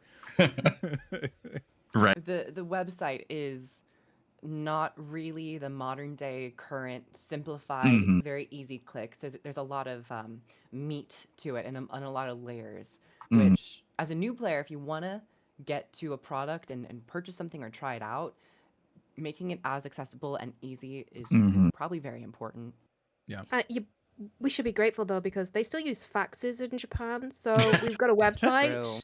Yeah. And we've got a website, so that's I mean, it. That's good. This was a thing back when, this was before 14, but the account system with 11 actually prompted legislation in the state of Illinois. Yep. Because some governor's son couldn't figure out how to unsubscribe to 11, and true story. They made it so that like there has to be like a really super easy way to like cancel a subscription. It's a thing. Look it up. It's wild. It's wild. I mean, that's definitely an area they can improve on. And I see in the chat the discussion about, Steam setup is pretty fast. And I went through Steam, it was, I think, much more convenient. But of course, there's a whole slew of complaints about the Steam Final Fantasy version as well, and how that can be really frustrating or can be difficult to deal with in its own separate way, even though I think Steam's interfaces and stuff are way more convenient. But yeah, it is. Even Gaben can help us. It is pretty rough. It's pretty rough. And when you compare that to something like Guild Wars 2, where I think the initial setup and everything else is so smooth, so quick, so easy, and then let alone being able to interact with their equivalent of the cash shop, which is also so easy, so smooth, instantly attributes in-game windows and stuff, but it's not like shoved in your face at all times. 14, where you're having to like, what's that website that you can buy them on? And then you go over and you're like, I can't find it. I mean, it might be a sign too. Like, I mean, when you look at Guild Wars, it's like, okay, well, what platforms is Guild Wars 2 on? PC, and I guess Steam kind of technically like a platform. But you look at like 11 and 14. Okay, it's on all these consoles with all these different ecosystems, and I mean, I remember at one point in 11 they went and like they were gonna like change their payment system or something, and I didn't have like whatever they were moving to. But if you logged in on a PS2. You could still do it the old way. Right. Because they couldn't update it. Yeah, it was ridiculous. So yeah, I mean, it's one of those things. There's so many different components that their system needs to like address that maybe that is a part of why it's a little more chaotic. But I guess the thing that I take umbrage with at the cash shop is not the prices necessarily. It's the fact that some things, why aren't things account bound? Why do I have to buy this separately for every character? That seems a bit unpleasant to say. Yeah. I agree. I've told this anecdote before, but I will continually use it. when I started playing the game, I was so excited. I was like, oh, I love all the aesthetic of the game and everything else. So I went to the Mog Station and I was like, I'm going to buy every hairstyle that's on the Mog Station. So I did. I bought all of them. I bought every hairstyle on the Mog Station, and even the ones that I couldn't use on that character because they were, feminine body or whatever at that time. I bought all the hairstyles. And then I logged in to look at my hairstyles, and I couldn't see any of them. And then I went in game, and then I went to the esthetician because I was going to make a new character with one of the hairstyles. And then I went to the esthetician and I looked, and then I realized, oh my gosh, the hairstyles are account bound. They're not like, or sorry, they're character bound, not account bound. And so you have to buy those hairstyles for every single character you want to use them on. You have to buy them separately, and you still can't even preview them in character creation after you've bought them. You have to go in game to the esthetician to use them.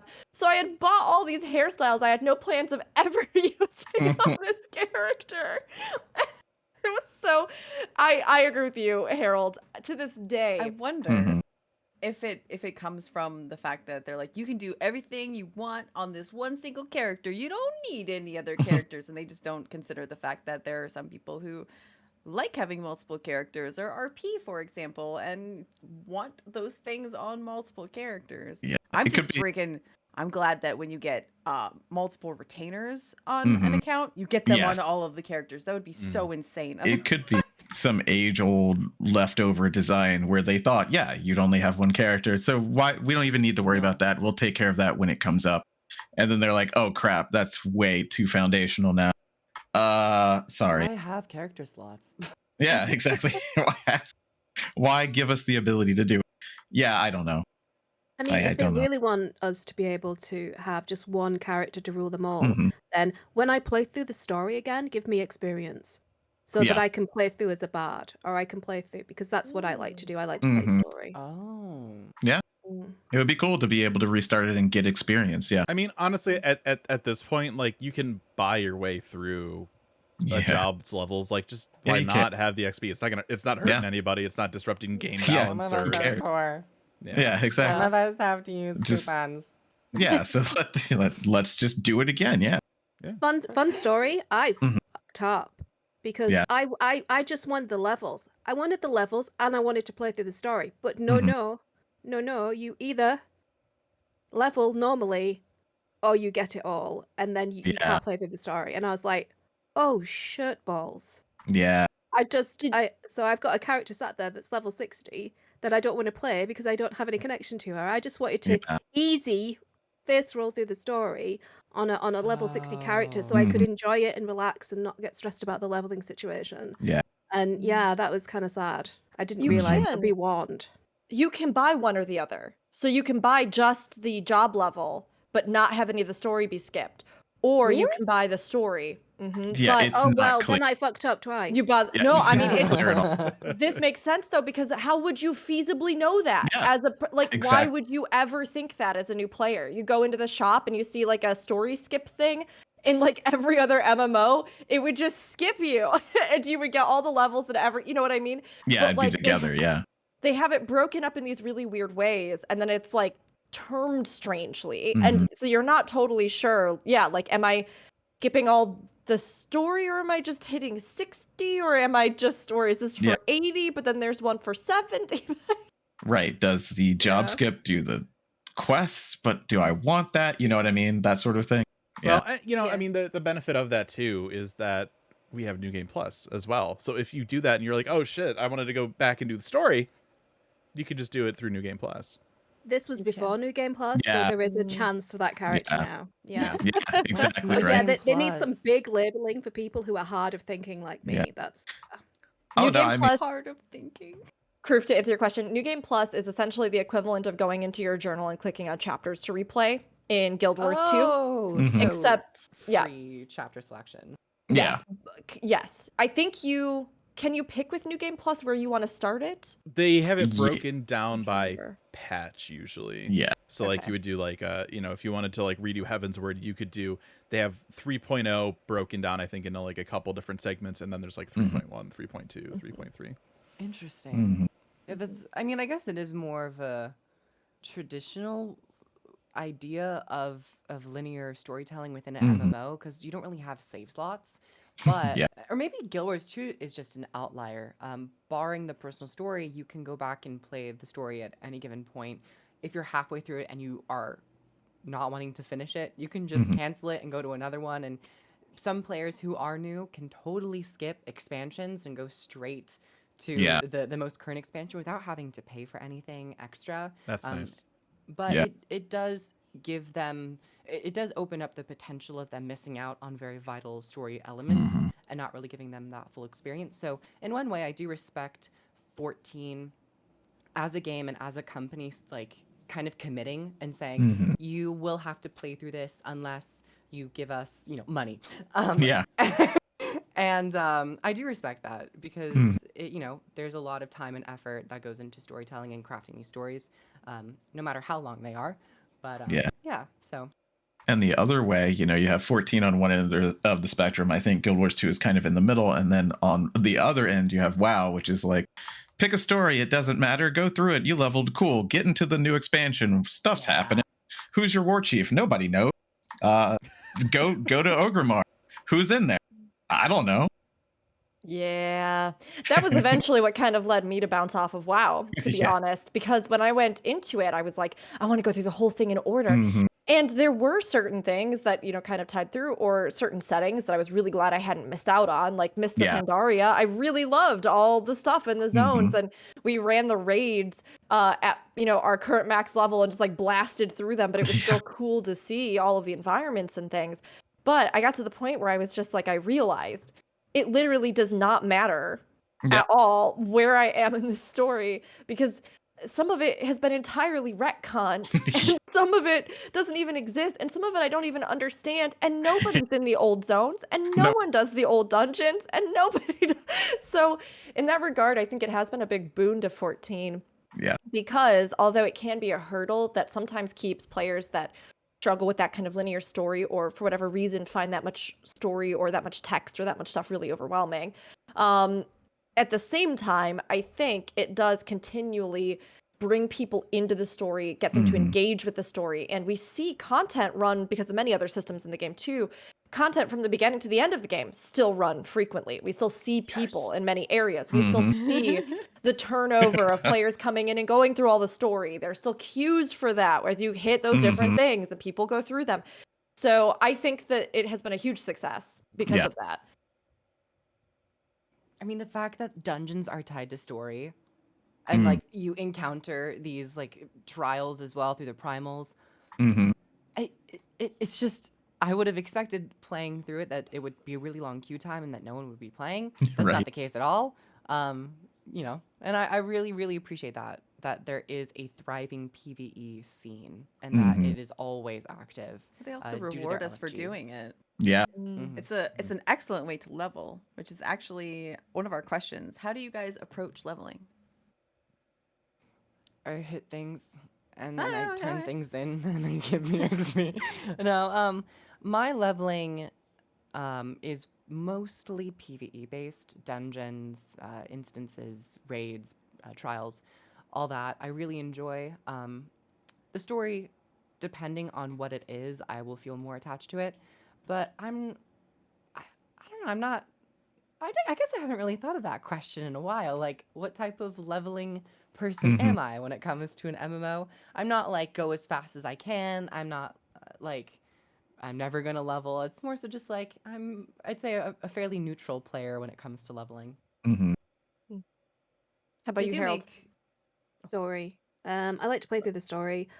What I was doing was I was queuing up for the most hated. Well, they used to be the most hated. The Realm Reborn dungeons where you can't skip anything.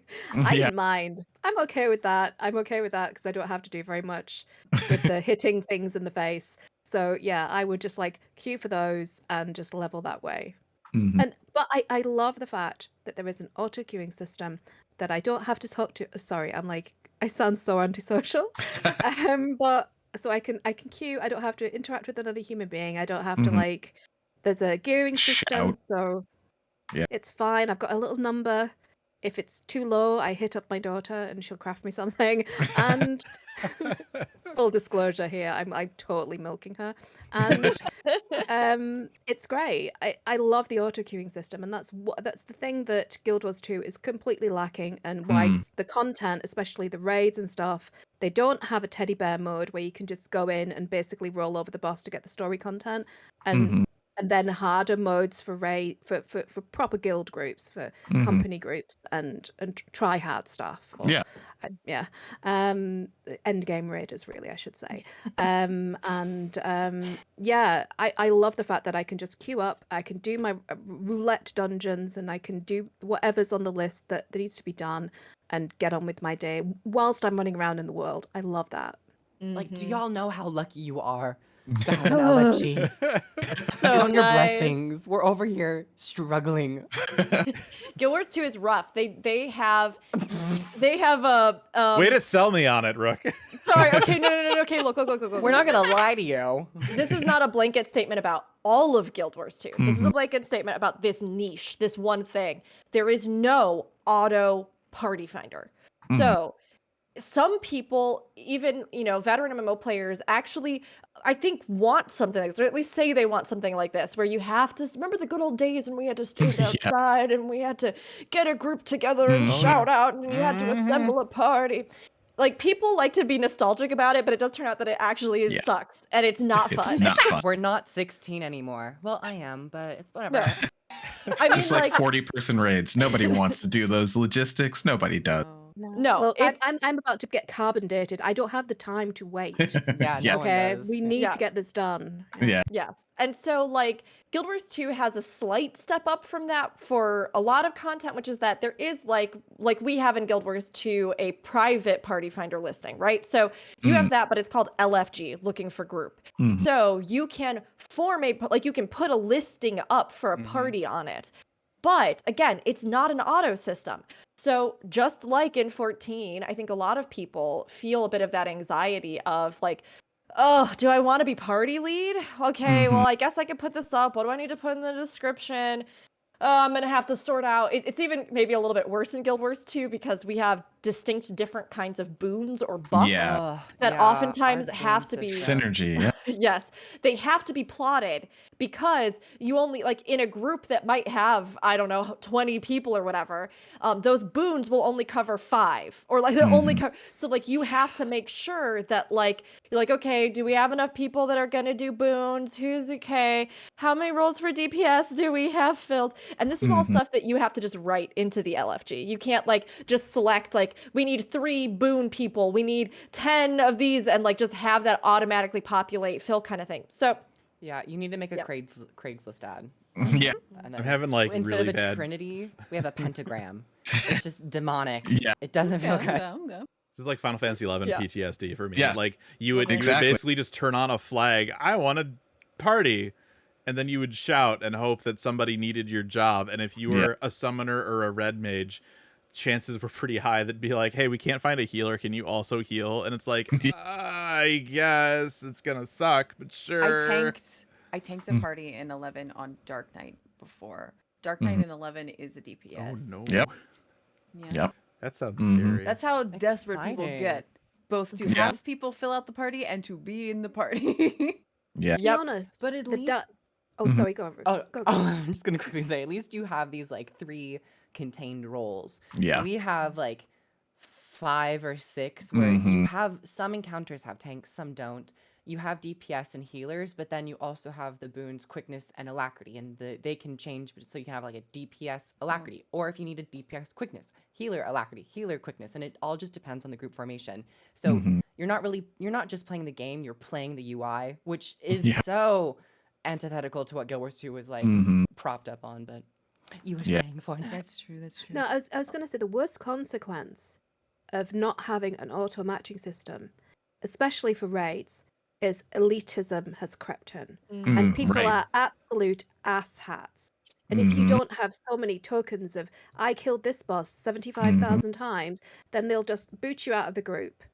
They'll be asshats about it. This is heroic in like Burning Crusade is what I am thinking. Like Magister's Terrace, we got to have one of everything that can do everything. we better be synergistic because we're not going to get through it without it. Even though you could without meta, it's just not as comfy, you know. It's like entry level raid slot needed fill. Must you have better 5 have this years raiding trinket experience. Yeah. And we see that in like private party finder in 14. But that is not your only option to engage with content. You can use this automated system, which does in so many ways just, it is a generic even playing field. You queued for it. You have the eye level for it. You are in it and it's there, right? And like, of course, there are some things, pieces of content that might be more commonly run through private because they're extremely difficult or they're extreme, like whatever it is, right? But that doesn't mean you still can't queue. You can, but good luck. Like you might have a longer queue, but the vast majority of all sorts of other content in the game is runnable through that. I wanted to ask really quickly though, obviously Fortex, you were joking about this makes me sound so antisocial that I like to queue and just randomly and not have to interact with people and just do this. But I wanted to ask both of you too. How have you felt about the community coming into the game? Have you had, the community is oftentimes known or distinguished by like random acts of kindness is oftentimes what we hear, or like positive stories. Has that been your experience? Have you coming into the game felt like you felt very welcomed? Have you felt like you had a moment where you were like, oh, somebody was to me or anything like that? Or has it been the opposite? You are absolutely giggling over there. Yeah, What Kroof, is the you, story I don't know why. Go, Kroof, because mine's why I'm dark as hell. giggling. You go. No, mine isn't anything. It's more so just like, you know, you're asking this, it's propped up and it's such a beautiful community and random acts of kindness. I'm like, I haven't even said hi to anyone. Yeah. That's fair. Please, like, what has been your experience? Like, that's genuinely the question. I guess, I mean, I don't want to say that I haven't encountered any sense of the community. If anything, I'm kind of a thorn in the community. I'm the enemy. But there are moments within, I do a lot of duty finder. There are moments where you get to talk to people and some people will be new and they'll make remarks and you have, you know, little side small talk moments. But in terms of the open world, not much. I mean, I guess when I go to capital cities, I see people like in their glamour, as you call it, and they're like showing off, and I'm like, oh, that's cool. And some people are like emoting, and I think my real sense of the community is actually outside of the game, as it often is with most MMOs. Just like on Twitter, on YouTube, on Twitch here, getting to interact with all of you. This is really where I look for community, and it's the most easy for me to access. But I'm not really a part of any guild. Right now in 14, I'm like the novice free trial part, so I don't even know if I can enter a guild. But Right, I don't know. Herald. Okay, so. Oh no. Come, gather round, children. Let me tell you the tale of a small potato who was really weird. Yeah. Oh no. So I generally I've had a wonderful experience. People have been nice, even when I have been raiding on the floor. They have been lovely and considerate and kind. And I have real friends who I've met through other games who I play with. I have a guild of my own. They've made it. I didn't want them to. They just do these things. I don't. They just like, it's the Aetheryte Heralds. It's on Phoenix or something. And I'm like, oh my god. Okay, yeah, sure. Just don't get me involved. And my schedule is so erratic that I wouldn't want to let anybody down, right? Sure. But when I first like dived in and I was like venturing around and making new characters and seeing if I wanted to play a potato or a very tall boy with lots of horns, I met someone in Gridania and he wanted to show me his house. And he was lovely, and he was showing me the music center and all the things that he's collected and all the bits of the house. And he's like, you know, I've got this guild and company, and would you like to join and all the rest of it? And we were talking, and he was really sweet. And then he said something about some sort of masculine thing, and I'm like, yeah, I'm a woman, so I can't really comment on that kind of thing. I don't have that. And everything changed immediately. Oh, no. He was so freaked out that I did not have testicles that it just knocked the poor kid sideways, and he just couldn't communicate in any sort of proper way, and it was odd, and I just like sort of excused myself. Oh, no. So, you know, it's a thing. Mhm. Yeah. Yeah, Anyway, mean- it's fine. It's fine. that is a part That of my was- first experience in the game too. Like Oh, I made really? I made Aldiano, who objectively is a very pretty Elezen. And like the first time I ever went to Ulda, you know, like on you know, kind of on the lane where there's all the retainer. I don't even remember. But anyway, I was just standing there and someone's like, "Your character is hot.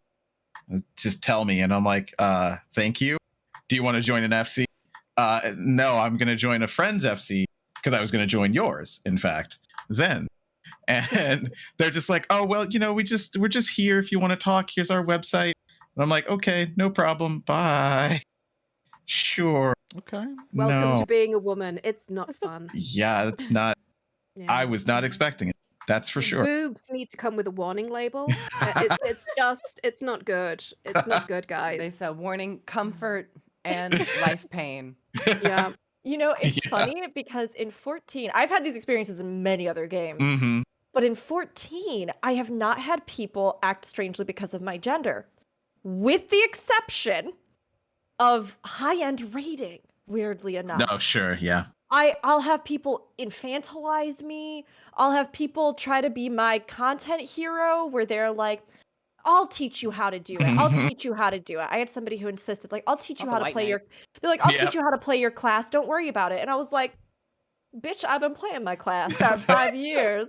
I'm Yeah. fine. I don't need you. Well, you want to teach me how to push a button in an MMO? Get out. Like, what? And they were so offended that I didn't want them to teach me how to play my class. Like, and they were like, I'll go in on White Mage with you and you can watch what I do. And I was like, no? No thanks. What? I'm Uh. good. Thank you. I have access to the same resources as you, and I think I'm doing fine, to be honest. So thanks so much. But outside of that, in the actual just general interactions of the game, I have never had anybody behave strangely to me because of that. Like, not to invalidate any other Sure, yeah. experiences. Of course. But it was funny because I think from my initial impressions as a new player in the game, I personally felt like it was one of the most gender spectrum friendly games that Yeah. I had played. Mhm. But it's not always the case, and there are still weird people out there. Oh, yeah. To be clear, he wasn't hitting on me. He was just Yeah. freaked out. He Yeah. did not Yeah. know how to talk to me. It was strange. I Woman on scared a boy. internet? It was How it was do? bad. Blue I screen. think in all of the MMOs that I've played, 14 is the one I've had the least strange awkward experiences in, but they do happen just Oh, yeah. way less often. Mhm. The most recent one I had was I stay up really late. So there's like, a smaller community when I'm awake, and I just got a random tell from a person I didn't know. It was just like, "Hi, how's it going?" And I'm like, "Pretty good. How are you? Do I know you?" They're like, "No, I just saw you and I decided I want to talk to you because there's nobody around, blah, blah, blah." And you're like, "Fair enough. I'll talk to a stranger. That's fine." So we talked for like 5 minutes, and they're like, "Hey, it would be more convenient for me if we could talk on Discord." And I'm like, "No, no, no, no, no." No. But I say, "Oh, I don't really give my Discord away to people who I don't know," which Yeah. is, I think Fair. that's completely Yeah. reasonable. Should be, yeah. And they're like, "That's dumb. Why would you do that?" Okay, well, we're not talking anymore. Bye. Gonna get out of this Oh. conversation now. Yikes. It's so Yeah. tough because oftentimes I get asked by people, like, how do I make friends in a new MMO? Right. And I think there's such a fine line. You can't force relationships, and you have to also realize that other people Yeah. might find things to be pushing personal boundaries, right? Like chatting, strike up a little conversation, maybe you send a little friend request, maybe you talk a little bit, maybe you run some content, maybe but you got to take it in steps. And I also agree that for me personally, if somebody insists on speaking across Discord, while that could be a very benign thing, where in a sense they're just like, I wish I could just hang out and talk to people, and it's especially, I mean, for me, being a woman and I'm like, no thanks. Yeah. Like, I don't want to be trapped in a voice room with you for like who knows how long, and I know me, and I'll feel awkward, and I don't want to make you feel awkward, and I don't want to like feel as though I can't leave the room because then you might be sad, but I also don't want to talk. I've had people Yeah. This is tangential, and I'm sorry. I've had people who once I was like, sure, I'll just talk to you in the chat program. I wasn't even going to talk to them. I was going to like text talk to them, right? Immediately we're like, all right, well, we're in a chat. Here's my dick. And I'm like, Yeah. I don't want to see your dick. So whenever someone's like, hey, want to talk on Discord? I'm like, no, I do not know you, and I don't want to see your penis. Oh yeah. Yeah. Zen and I have been friends for a long time, and we have played a lot of the same MMOs, and it's just like my partner and her will discuss these. So just to let you know, guys out there, that will happen, and you will be dragged immediately for doing fun of you. Oh yeah. So like everyone else is gonna know that you're this type of person. They weren't even given to me, but every once in a while in our 11 days, my partner Denisha will be like, Charles, you have to see this, and I'm like, what? Oh, that's not. Oh hey, Oh my okay. gosh. It's like whose is it this time? Oh, it's this person, and I'm like, God damn it. You see, I feel bad, and this is not a solicitation. Yeah. I have never been sent a dick pic. I joke about it all the time, but nobody has ever sent me a penis. Me I neither. don't want it. Please don't misunderstand. And this was much I use earlier. Like, Grindr, so. Yeah. Oh, Kroof, I salute you. only I'm sure they one did, too. time. Yeah. Wow. Only one time in my history of playing 14 did someone try to send me a dick pic, and I caught it, and I was like, "Get out of here! We're not friends anymore. Goodbye." I see in And chat. I that- told go ahead, my friends when I first started. I just straight up told them, because coming from 11, where I Mhm. experienced this a couple times, I was like, "Hey, bunch of you are dudes. I'm a girl, and I don't want to see your dick. If you send me your dick, I will quit this game." End. Yep, that was rules for the static for a while when we first started it. If that happens, you're out. I'm Don't see done. your dick. I Zen, hate I'm that so that's sorry a I thing that sent you a needs to be picture. said. I'm so sorry. I sent you a picture of my So dick. that's what happens. I'm sorry. Wow, I feel like Rook. really awkward about it now. I drew like Wow, happy face Rook. on it. I thought you I like wasn't was gonna out funny. you. I wasn't gonna out you, but So Now sorry. it all makes sense. I'm so sorry. Oh my god. How does Lady it Dick is accidentally Lady happen, Dick is though? different. I don't know. How do you I accidentally You know what? send That someone did a picture of happen your- to me. A That, what? well, it was a situation where like someone sent me something and was like, "Oop, that wasn't meant for you," but it was like fully meant for me. Oh yeah, okay. Okay, Oh Because sure, yeah. I just didn't respond after a while, and like it had been 5 days, and they fully know, and I was just like, I'm sorry. I meant to send this explicit message to Yeah. somebody else. Please That was- ignore it was the unless you same liked it. situation, but it was like Yeah. romantic-ish, Saucy. and I'm like, I'm Sure. not here to do that. See, I had the same. That's the same situation I was talking about. The one thing that happened to me in 14, but we were not in any kind of romantic relationship, and it was on Skype. Skype used to get the Oh, option Oh my Skype. god, to accept. Skype. Wait, Yeah. did any of you Pictures, use right? Kik? No. I've never yeah, heard for- of that. Do you know Yeah, what? I Okay, do. as long as like Mhm. Skype and Kik and those places, Yeah. that's where it all Mhm. happened. Dangerous. But Skype gives you, or gave you, I don't know, I haven't used Skype in forever. What crap. Yeah. But they give you the option to accept the picture. And it's Yes. like, I have a bad feeling about this. I'm not going to accept this. And then they told me that it was a dick pic. And I'm like, why would you admit this? You're an idiot. You had My had curiosity is a too strong. moment. I just look at everything.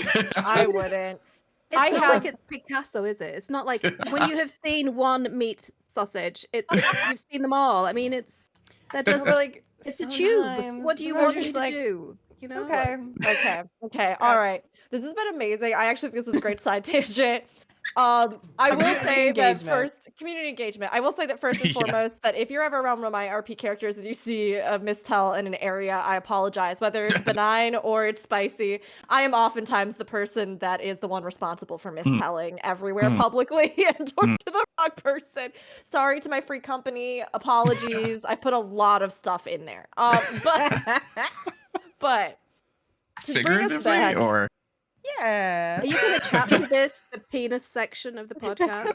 Is that what's going to be in the chapter? I think it Yeah. should be. Yeah. that's a I don't timestamp. know.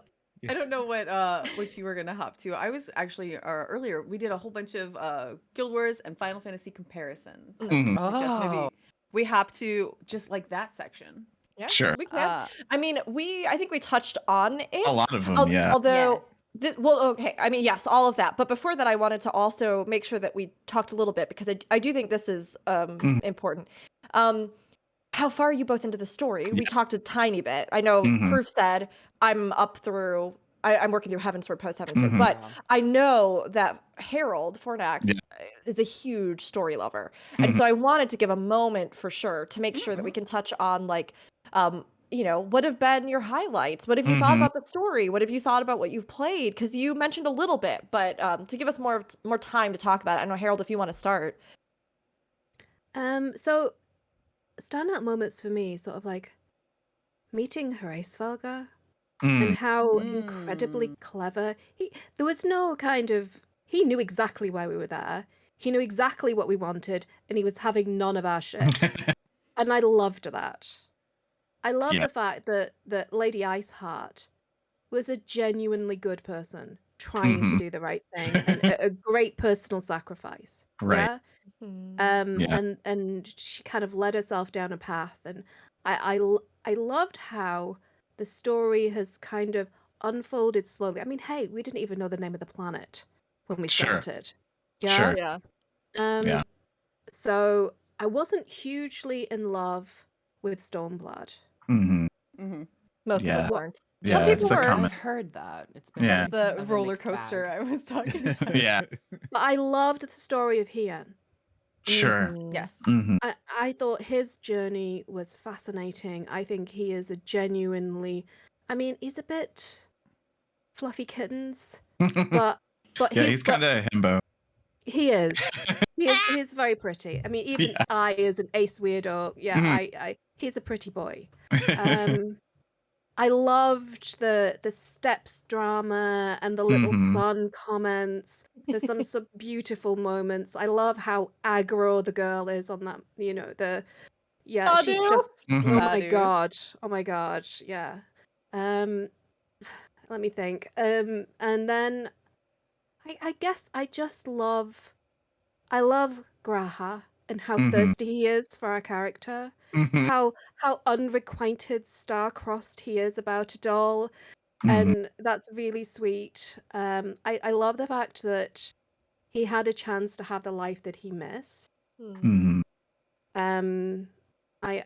really love that. I also, there's a couple of things I don't like. Sure. I think I might know one of them because it's usually what we talk about all the time.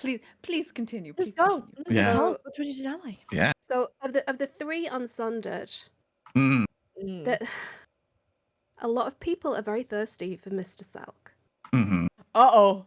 Yep. Oh no. Oh, she's Rook I know, is we've gone. that's it. Wow. And I can understand the I'm just gonna Elpis go version. somewhere more safe. There we go. I'm just gonna go to the bottom of this tower and chill. I'm kidding. Please go ahead. Your feelings are valid. I understand that. I can understand it if we're talking about the Elpis version of Emmett Salk, of Hades, of who he was. Noble, intelligent, massive amounts of integrity. Yeah. But the guy that we meet, he's a monster. He's a funny monster. He's an entertaining monster. Yeah, you'd want to have dinner with him, but you wouldn't trust him with the knives, right? No, not as far as you could throw him. No, you don't trust him as far as you could throw him. He's interesting and he's fascinating because evil often is. But he's evil. And he has done terrible things. He has done things that you cannot have any redemption from. Him and Gaius. Sure. They belong. You can. It's nice that he's also. Hitler had hobbies. He painted. Yeah. Yeah. These people belong in a prison. If there was a Hague on Aetheryte, that's where they should go. Yeah. Absolutely. They're monsters. So I can't thirst for a monster. Rook, your reaction. My vagina would just drop off. You go, Well, my vagina is thriving. So,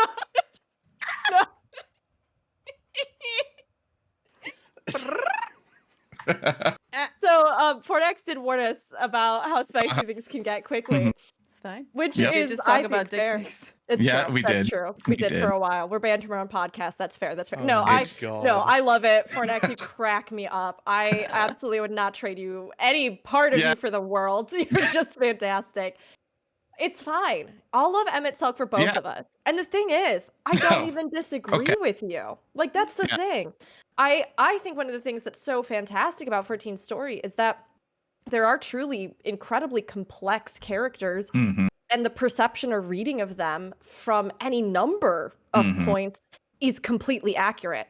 I agree with you. I think that what he originally was horrifically twisted in the end. I think he did commit just straight up war crimes Yeah. and Just a genocides. few, yeah. And Some does casual that genocide. not, yeah, casual genocide. Yeah. Like, does that not mean that, like, you know, a different reading perspective thought also plays into the idea of his own compartmentalization of what happened in the world he believes he's fascinating. fighting for, and how he selects which world is the one that deserves to live, and how everything else is not real in many senses, and in the way he's perceiving it, because he cannot let go of the people he swore that he would forever, eternally, for all time fight for. Like, there's so many complex, interesting things, and I think that to diminish any elements or aspects of those, whether it's Yeah. loving, hating, valuing, acknowledging, like, I think you do have to, you know, you have to go into all of it. I love him as a character. I do thirst for him,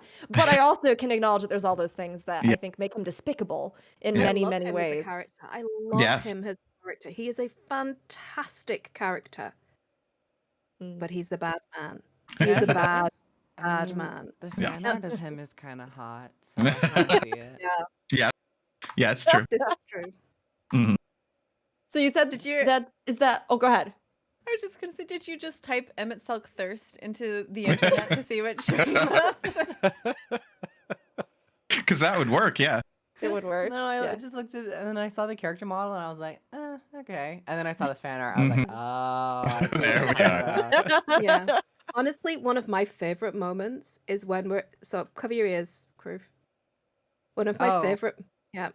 There you go. One There of you my go. Oh, yeah. favorite moments is when we're in Elpis and we just tell him everything. Yeah. I'm like, what are you doing? Shut up. No, don't. He doesn't need to know that. That's Yeah. like, oh my God.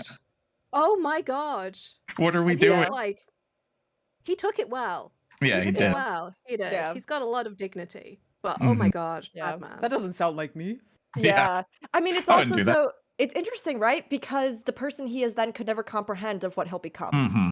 And it Yeah. goes to show how, like, even those with good intentions can be warped and Yeah. twisted in pursuit of that, when they are like refusing to acknowledge anything else around them. So it's fascinating. I was surprised too that he just let it all out, that we lay it all out we to should him. beckon Kroof back. Yeah, we should. Come back and Yeah. All right. Welcome back.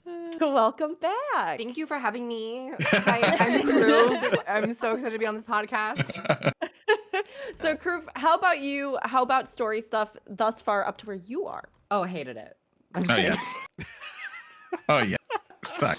No. I mean, the A Realm Reborn experience was, it was a story experience that was long and existed. It wasn't. It was just Remember. intermittently voice acted, which I did appreciate when we got to the voice acting stuff. I've noticed in Heaven's Word the voice acting has been a bit more consistent, but they still don't shy away from non-voiced stories. So, and I do respect that, because you get to have more of it, and you get to really get into the inner workings of characters' minds. I really enjoyed the primal stuff. I thought that was really fun in Heaven's Ward. I felt like it had a good momentum, and then the patch before Heaven's Ward, that like 30-minute cinematic sequence. I gotta admit, it did feel like I was just watching an episode of a show, but it was so well done, and that was really when I was like, oh, is this when it's gonna get good? Is this what everyone's talking about? And it really did start to shift. Heaven's Ward felt so much more fulfilling, and I like the pacing of it, because you'd make your way through the maps, and then you would kind of retrace your steps, and it didn't feel out of place.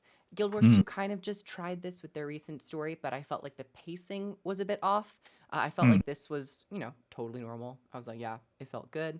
And the whole I'm still kind of trying to remember the names, but like the church aspect of it, and then at the very end when you face off, and you have that big cinematic moment. And Oh yeah. I'm forgetting the names. It's been a hot minute since I played. Oh yeah, it's all good. The cloaked, two cloaked figures that you fight, and they have the Asians. Yeah. the Asians, Yes, yes, yeah. who are a reoccurring, Yeah. kind of army or Mhm. category in this storyline.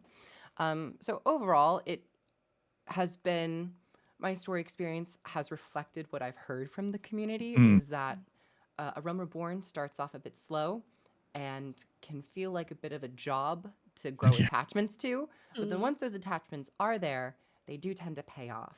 I'm not sure if I was really blown away by Heaven's Ward, and it might just be an expectation thing. Sure. When you are told that this is the peak of story content and this is the best thing ever for Final Fantasy XIV. So I might have had those expectations going into it, and I did enjoy it, but I was like, oh, that was a competent, really good story compared to A Realm Reborn. And then going into the post Heaven's Ward stuff, I don't know what to expect with that. I hope it continues to go up. Right. And then Stormblood, I've heard a mixed bag, so maybe I'll get a better idea of just how great Heaven's Ward is going forward. We're gonna have to check in when you've done Shadowbringers. Yes. I heard Shadowbringers is great. Yeah. I don't want to crap on Stormblood because it is actually a very competent story dealing with a very difficult topic. And if you want to have a kind of understanding of like what a conquered people look like and how to work through that like social trauma and giving up and then finding the courage to find hope again, it's hugely impressive how they do the story. It's just not as bombastic as Dragons. Right. Yeah. Of course. Yeah. But it is a beautifully told story nevertheless. It's just coming off the heels of Heaven's Ward with Svelga and Midgard Sommer and that whole. I did love those characters. Yeah. So it's like a beautiful space opera almost, especially when you find out more about the dragons, which is amazing. So yes, it's don't go into it thinking it's going to be bad. It's not. It's just different. And it's more grounded. Yeah. Yeah, it's definitely, as you said, a war story, and it's about not just about the war like most stories are. It's about the fallout and the generational trauma and recovering from it, which is not something that's ever really touched upon. So, yeah, even in chat just now, there are people who are like, I like Stormblood more. So it just kind of depends. Yeah, it depends on what vibes with you. Exactly. I might enjoy Stormblood a bit more because I've just experienced 10 years of a dragon storyline. Sure, Brand. That's fair. So those elements and those motifs and those visuals are very well settled into my brain and soul. And I've been really craving a bit more of a stripped back, toned down narrative with like character building and world building. So we'll have to see how I enjoy Stormblood. I get it. Fantasy games have dragons. Yeah. It'll be like, interesting to hear. Yeah. Just bring tissues. Bring tissues. At all times. Because you will cry. I have never cried more playing a game than I have this one. It is absolutely bonkers. Yeah. I was going to ask you if you'd cried during it, Harold, because that's the big thing. Everybody's like, which part made you cry the most? Which one? All of it. It's just dehydration all the way through. Yeah. Oh, now to get back, because then was circling us back so nicely to the comparisons of the Guild Wars to Final Fantasy XIV. Please feel free. I just really wanted to make sure because I know Fornax has wanted to talk about the story in 14 for so long. For sure. And we've talked about a lot of contrasts. Go. The thing that I'm really glad looking at that line. This is the first thing. Subscription versus Guild Wars 2's model. Free to play. Yeah, because how do you guys feel? Yeah. I feel sad. Yeah. Coming from Guild Wars 2, you get the base game for free, and right now for Final Fantasy XIV, you also get the base game for free and Heaven's Ward. So I'm really appreciative of that change. But Guild Wars 2 does not require a subscription fee. You just buy the expansions once, and then you can play them at your own leisure. And as someone who is younger and still making their way through life and economics of the current modern day world, it is very convenient not to have to think about a subscription model. But for Final Fantasy XIV, I really believe that if a game proves its worth and shows its consistency and its quality, and the overall reviews are positive, I find myself a little bit more able to convince myself to commit to that subscription. Where other games, they have a subscription, but over the years they've dwindled, they've gone into controversy, they've had their missteps. It's much easier to say, well, I'm just not going to sub. So I think 14 has proven itself in that regard. Right. I have a very similar feeling as well. It's, if you prove to me that you're worth it, sure, why not? Yeah. That's really it. It is a huge point of friction though for a lot of people, because as you said, younger people in different life situations, people in different countries where that conversion's not as fun, right? So yeah, it's always interesting to hear as people hop over. I like that Yoshi P tells people, like, take a break for a little while, go play something else. It's fine. That said, I have a house in 14, so I can't. Right. Yeah. There's that. They will have my money until I'm well and done with the game. Yeah. Fornex, how do you feel? How have you felt about the subscription? Do you feel like it's a make or break for you? Do you think it's something that they should try and remove? So, shit. So, I love Guild Wars 2, and they just got an award for their monetization. I would rather have a subscription where I don't have to spend money on transportation charges to change the look of my character, or there's hairdresser, or I want to be able to change how my character looks when I want to without hitting a paywall. I don't like that. I also think that having a subscription model means that there is more stability for the developers. So they are more free to take their time to deliver better story, to deliver better content. They're not constantly like up against it to try and meet. I mean, I used to be an accountant, so I understand the pressures. It's nice to have the breathing room that a subscription allows you to better serve your community.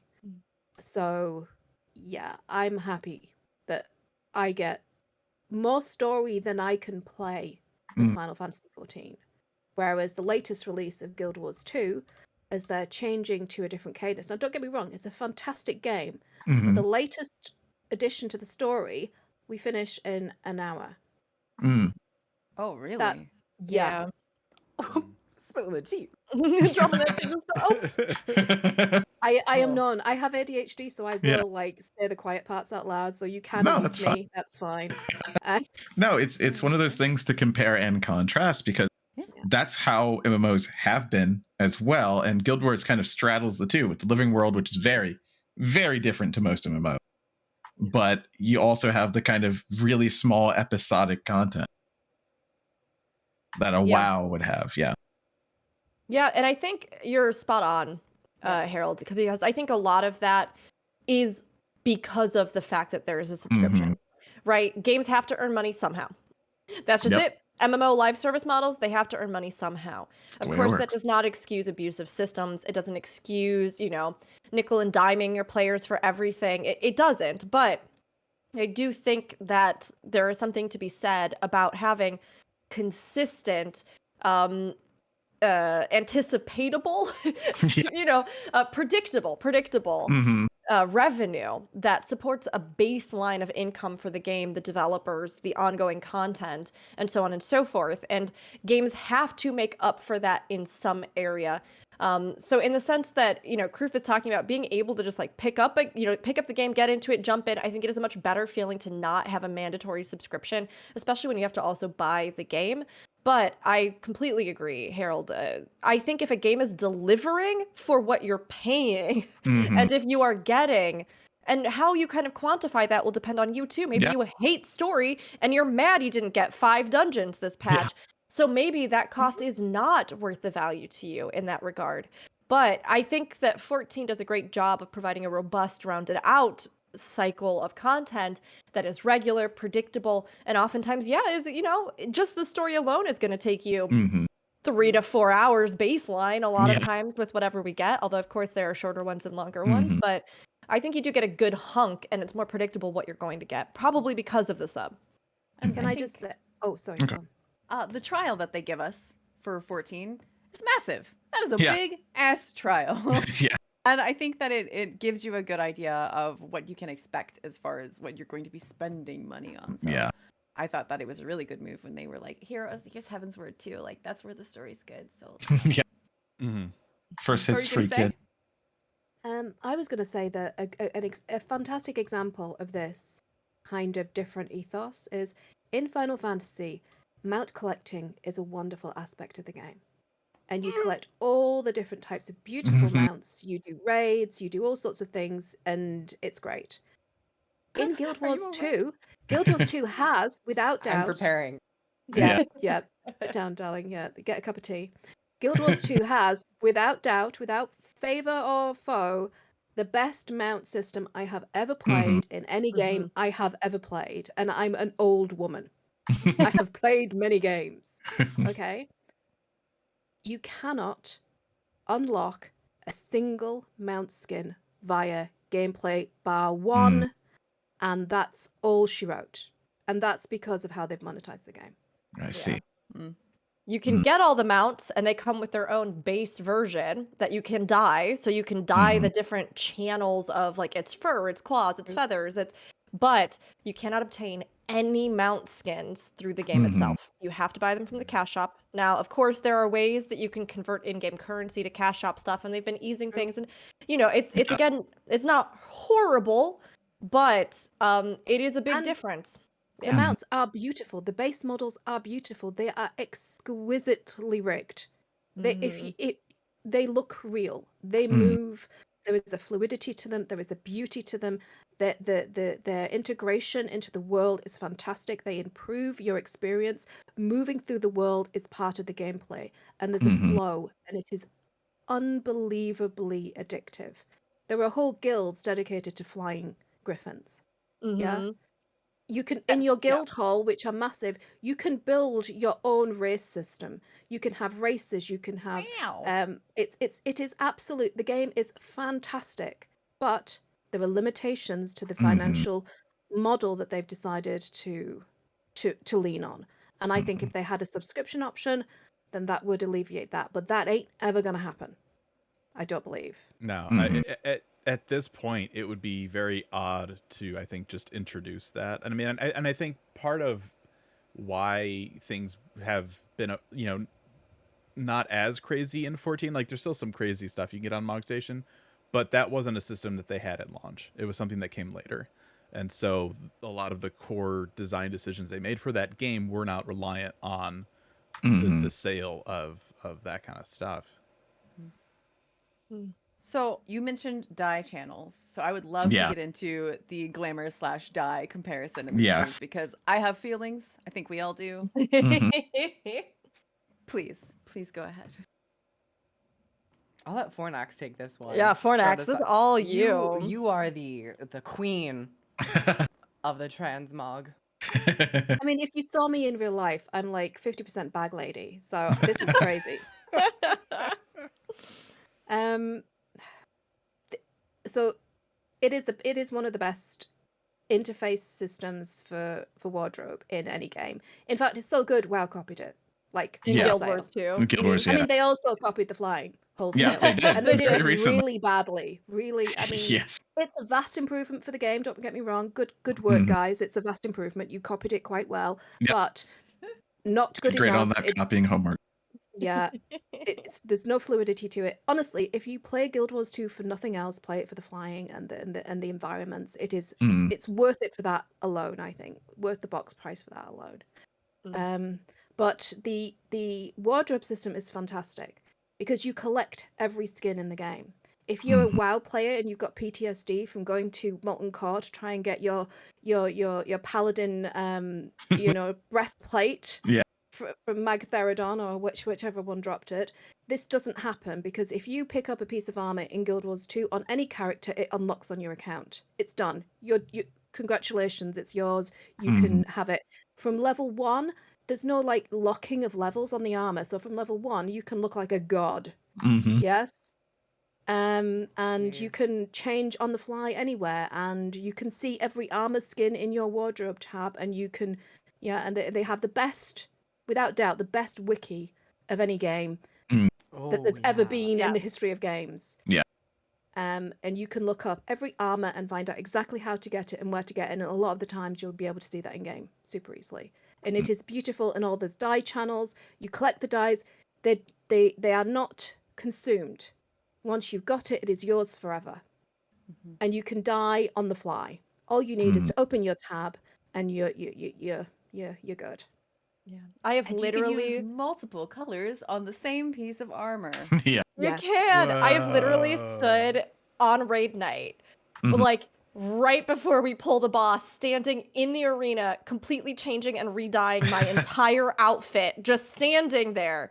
And you can dye the metal on it, you can dye the fabric on it, you can dye different parts of the fabric on it, you can dye different, and it is so nice. And there is such a range of dye colors. Like Fornex is saying, a big part of the game, even if you're into fashion, is collecting all the different dyes, because some of them are very rare, some of them are hard to obtain, some of them come from like birthday, aka subscription rewards, but without the subscription. Like each year your character has a birthday, and they have continued expanding those rewards.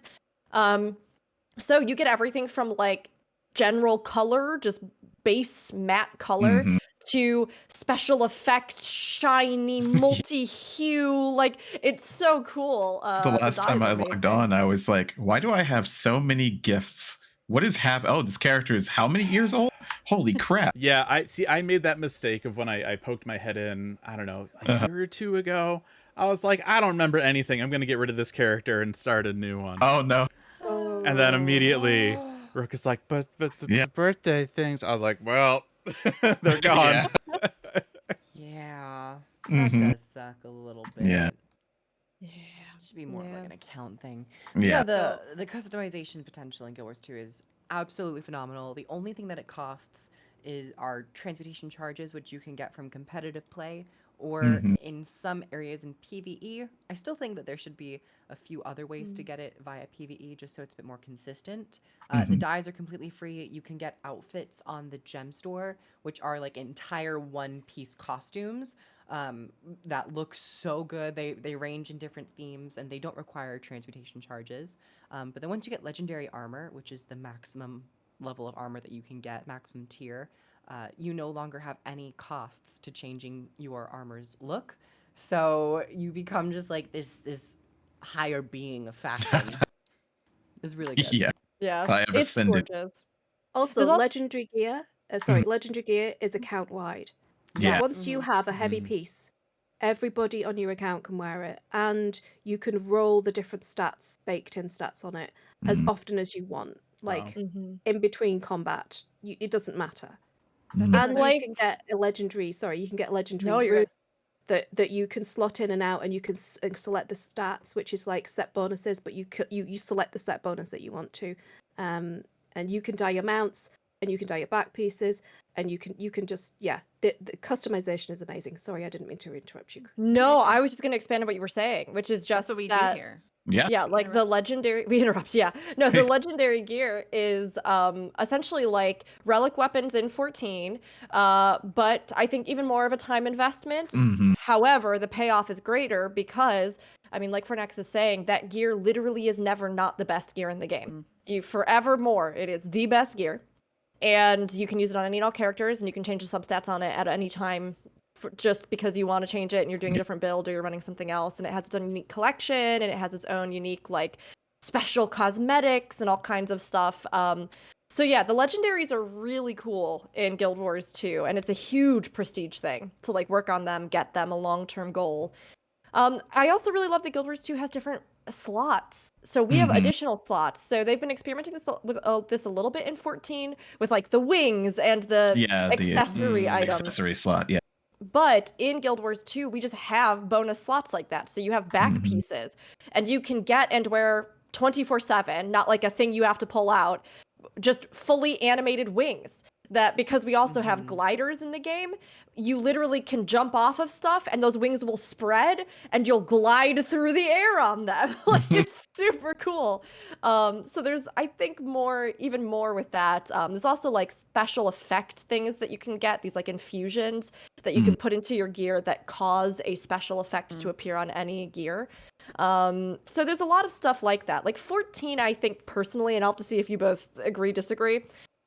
Personally, I feel like for the actual just items in 14, there's probably a bigger catalog of different individual pieces, looks, types of like items, types of things that you get from, like you do this dungeon, there's a chess piece that drops for every single class from it that has its own look and everything else, right?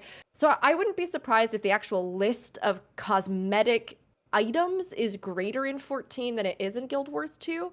But given the constraints of our glamour system, the wardrobe, acquisition not being account wide, all kinds of different things, I think at any given time, the amount that you're using is probably more constrained, let alone not even being able to then fully customize all the dyes on a piece. So if you have pants that have gold on them and top that has a different gold and those golds don't match, you're just out of luck. Like you can't change it. So something that I really like, and you briefly mentioned it just now, you have a account-wide bank. So you can take something on another character, put it in the bank, log in on the other character, and take it out. It is so hard to transfer anything between characters on 14. And you have some shared inventory slots where you don't even need to go to a bank. You just like put up at the top inventory. So a lot of people will put like they have eternal salvaging kits. So when you get like trash pieces of gear, you can just salvage them automatically for equipment, or other user-friendly services like a teleport scroll, revive orbs, repair stuff. So Guild Wars 2 has so much player convenience. It really emphasizes the fun element and not really waiting around to do these like arbitrary things that you'd have to do in the real world. We're playing a fantasy game. Like, why would you have to go walk and pay to change your armor? It's like, you just get to do it. And I do really respect and appreciate that element of the game. All right, here's my question. Pick one favorite thing from Final Fantasy that Guild Wars doesn't have, pull it over, and vice versa. Yeah, I think that's a good, like, the whole looking forward to section, I think, is boils down to this. I have an answer instantaneously. Oh, yeah? Right? Is it Bunny Boys? Oh, well, we have Two answers now. One A and one B. I wouldn't mind some more bunny char. I know they're supposed to be like canine-esque, but like we can spice it up a little bit. I don't know. But mine would be the LFG system, the duty finder, instantaneously. I think that is probably the one element of Guild Wars 2 that is holding itself back, is not implementing or taking the time to restructure how they do PvE content. I've recently said, with all of these greater changes that they're proposing for the Guild Wars 2 IP, I'm really excited for Guild Wars 2 to identify with MMO tropes in a weird way, because it has rejected them for so long. And the selling point, yeah. Yeah, I really hope that they embrace the MMO quality of their MMO, because I feel like they've been wanting to reinvent the wheel so many times, and after 10 years, if it's not working, maybe you just have to go back to the wheel. So I would love to see some type of more structured LFG system. Is there anything from Guild Wars 2 you'd want to put in 14? That was the other half of the question. Oh God. I mean, there's quite a bit. There's quite a bit. One thing, one favorite thing. Well, probably if I don't want to steal Fornax's. I mean, you can agree on thing. You can agree on it. Maybe the wardrobe, because when you are leveling, I have noticed it's like my character just looks real bad. It's just Guild Wars 2 does it so great. Okay, Fornax. So I completely agree about the group finder. It's just I complain about this endlessly. I am such a whingy cow about this. I really am. I guess the other thing that I think the game is lacking, Guild Wars 2 is lacking, is housing. They already have the systems in Don't place. take 14's system though. That's not, you don't want that one. Oh no, I don't want a Russian roulette situation with like, no, thank you. Take ESOs. There we go. Yeah, like ESO's housing. ESO's housing, 14's ease of furnishing. You see, I do like the kind of districts I think that's lovely, but why can't they Yeah. just have more district? I don't understand. Yeah. Spin up a server, guys. Come on. Pony up. You've got all the money now. Yeah. Yeah, I would the housing system, because Guild Wars 2 already has all the bits you'd need to make a housing system, because we have guild halls. And in guild halls, you place stuff, you decorate them. You unlock stuff, you raid, you craft, you put things in, you make them your own.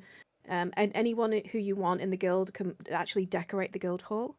So that would be I just don't understand why it isn't in the game already. I just don't understand. And something from Guild Wars 2 over into let me think. Voice acting for the main character. Ooh.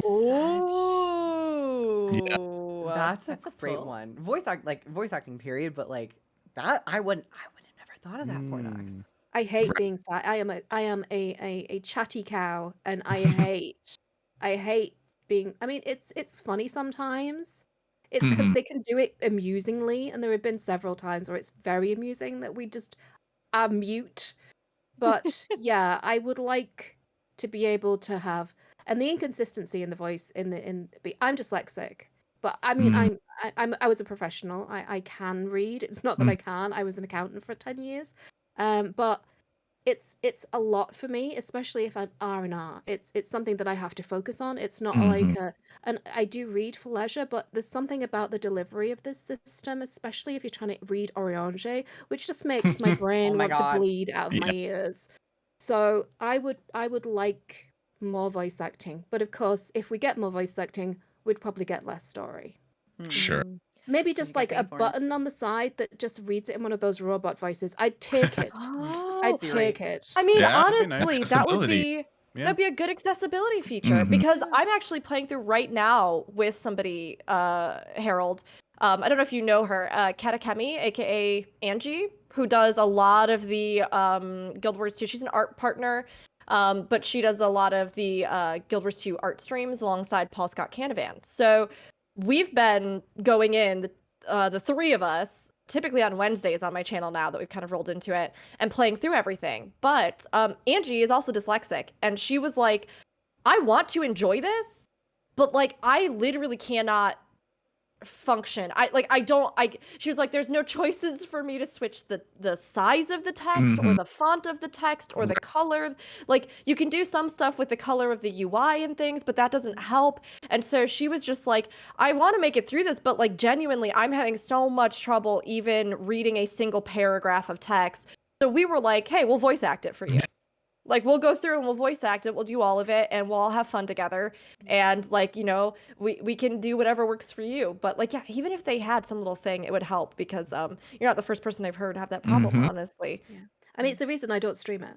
It's the reason I don't stream it, and why I'm quite nervous about streaming stuff, because although I write scripts, I voice act all the time on my channel, that's something that I do privately. And once you put that audience there, holy shirt balls. I mean, live. It is a lot of stress. Yeah. And yeah, so no, the accessibility portion of it, that would be the one thing that I would like to, because the story is so good. It is so wonderful. It's just sad that a friend of mine wanted to play the game, and I said, it's the best story you'll ever play, not the best delivery. And I think that's kind of where 14 is. You know, back in my day, Oh my god. the 1.0 client actually let you use whatever font you wanted in the chat log. Oh. Yeah, that's right. That's how a lot of Yeah, you people could just learned change- Eorzean. They put the fantasy font in there and forced themselves to. That's how Moose learned Eorzean. Yep. Yeah, I remember that. Yeah.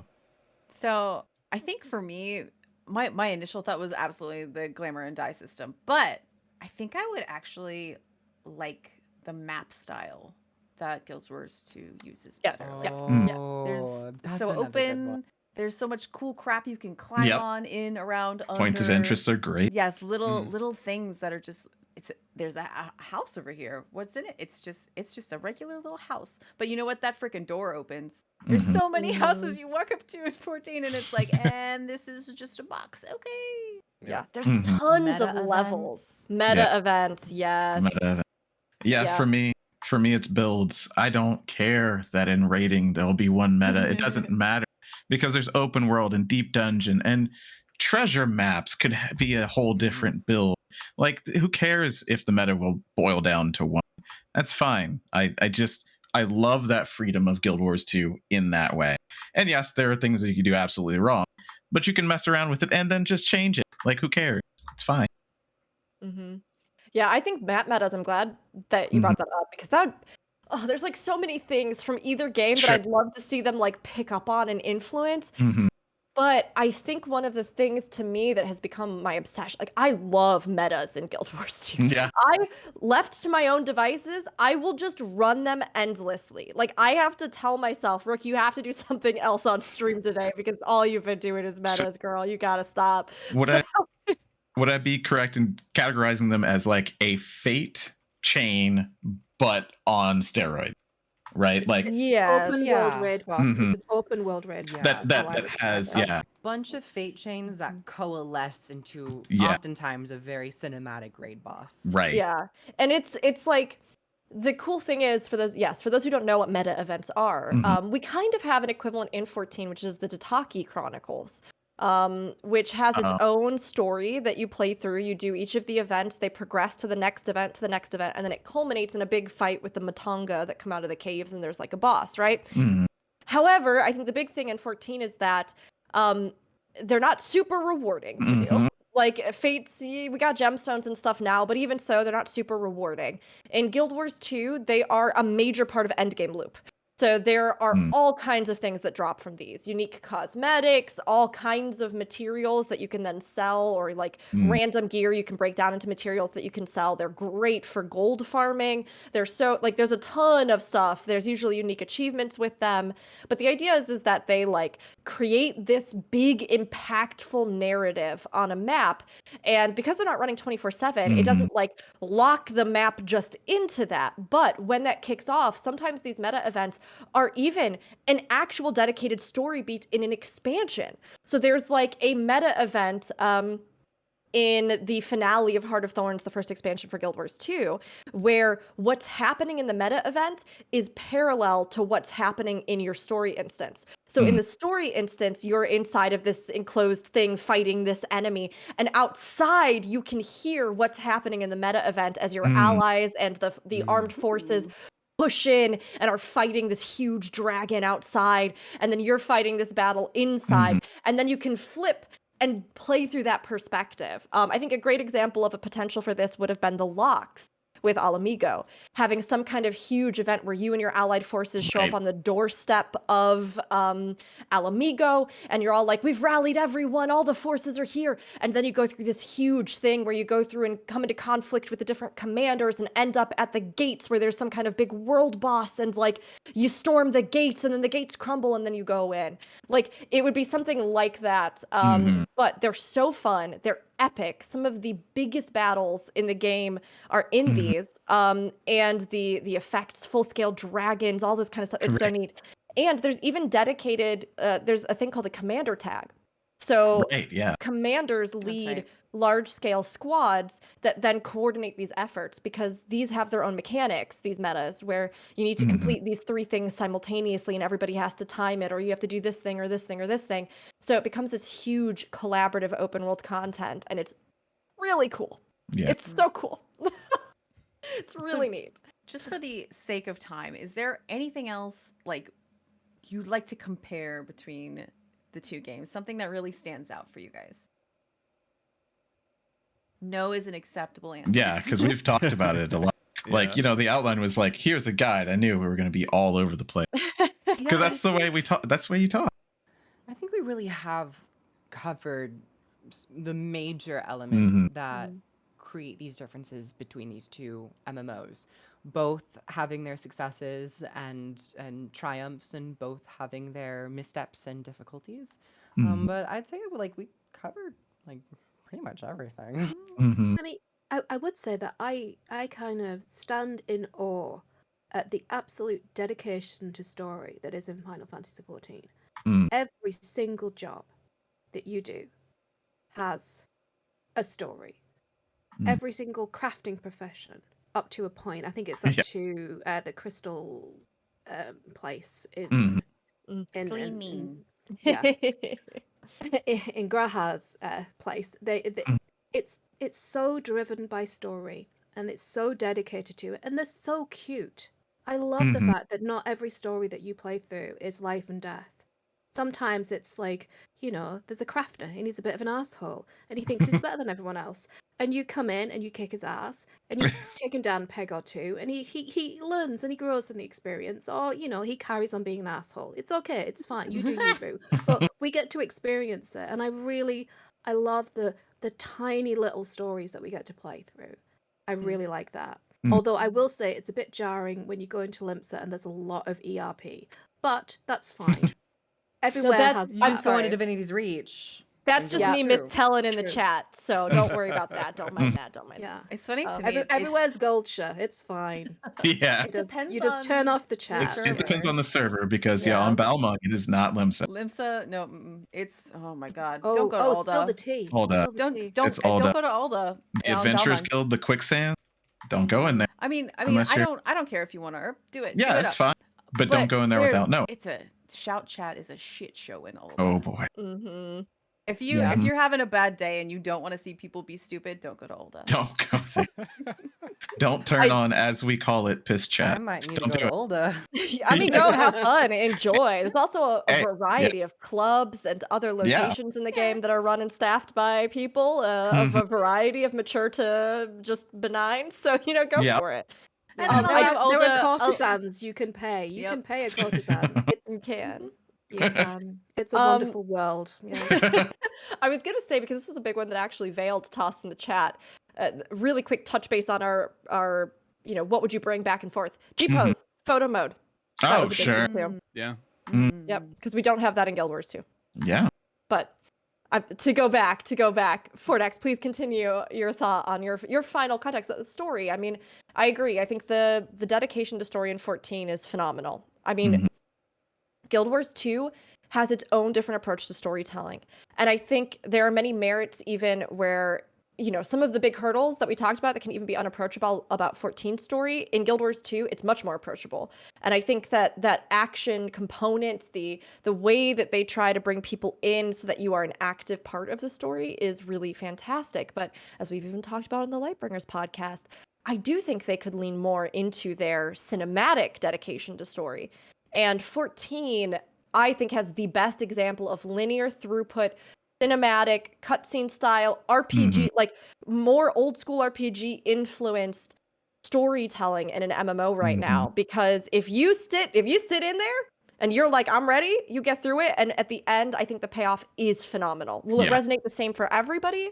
Maybe not. Is it okay if you got through it and you were like, I did not actually care about this? Sure, that's fine. Like, but I think the vast majority of people have been convinced by the end, I think the only area where Guild Wars 2 is better in terms of story than Final Fantasy XIV is in the lead characters.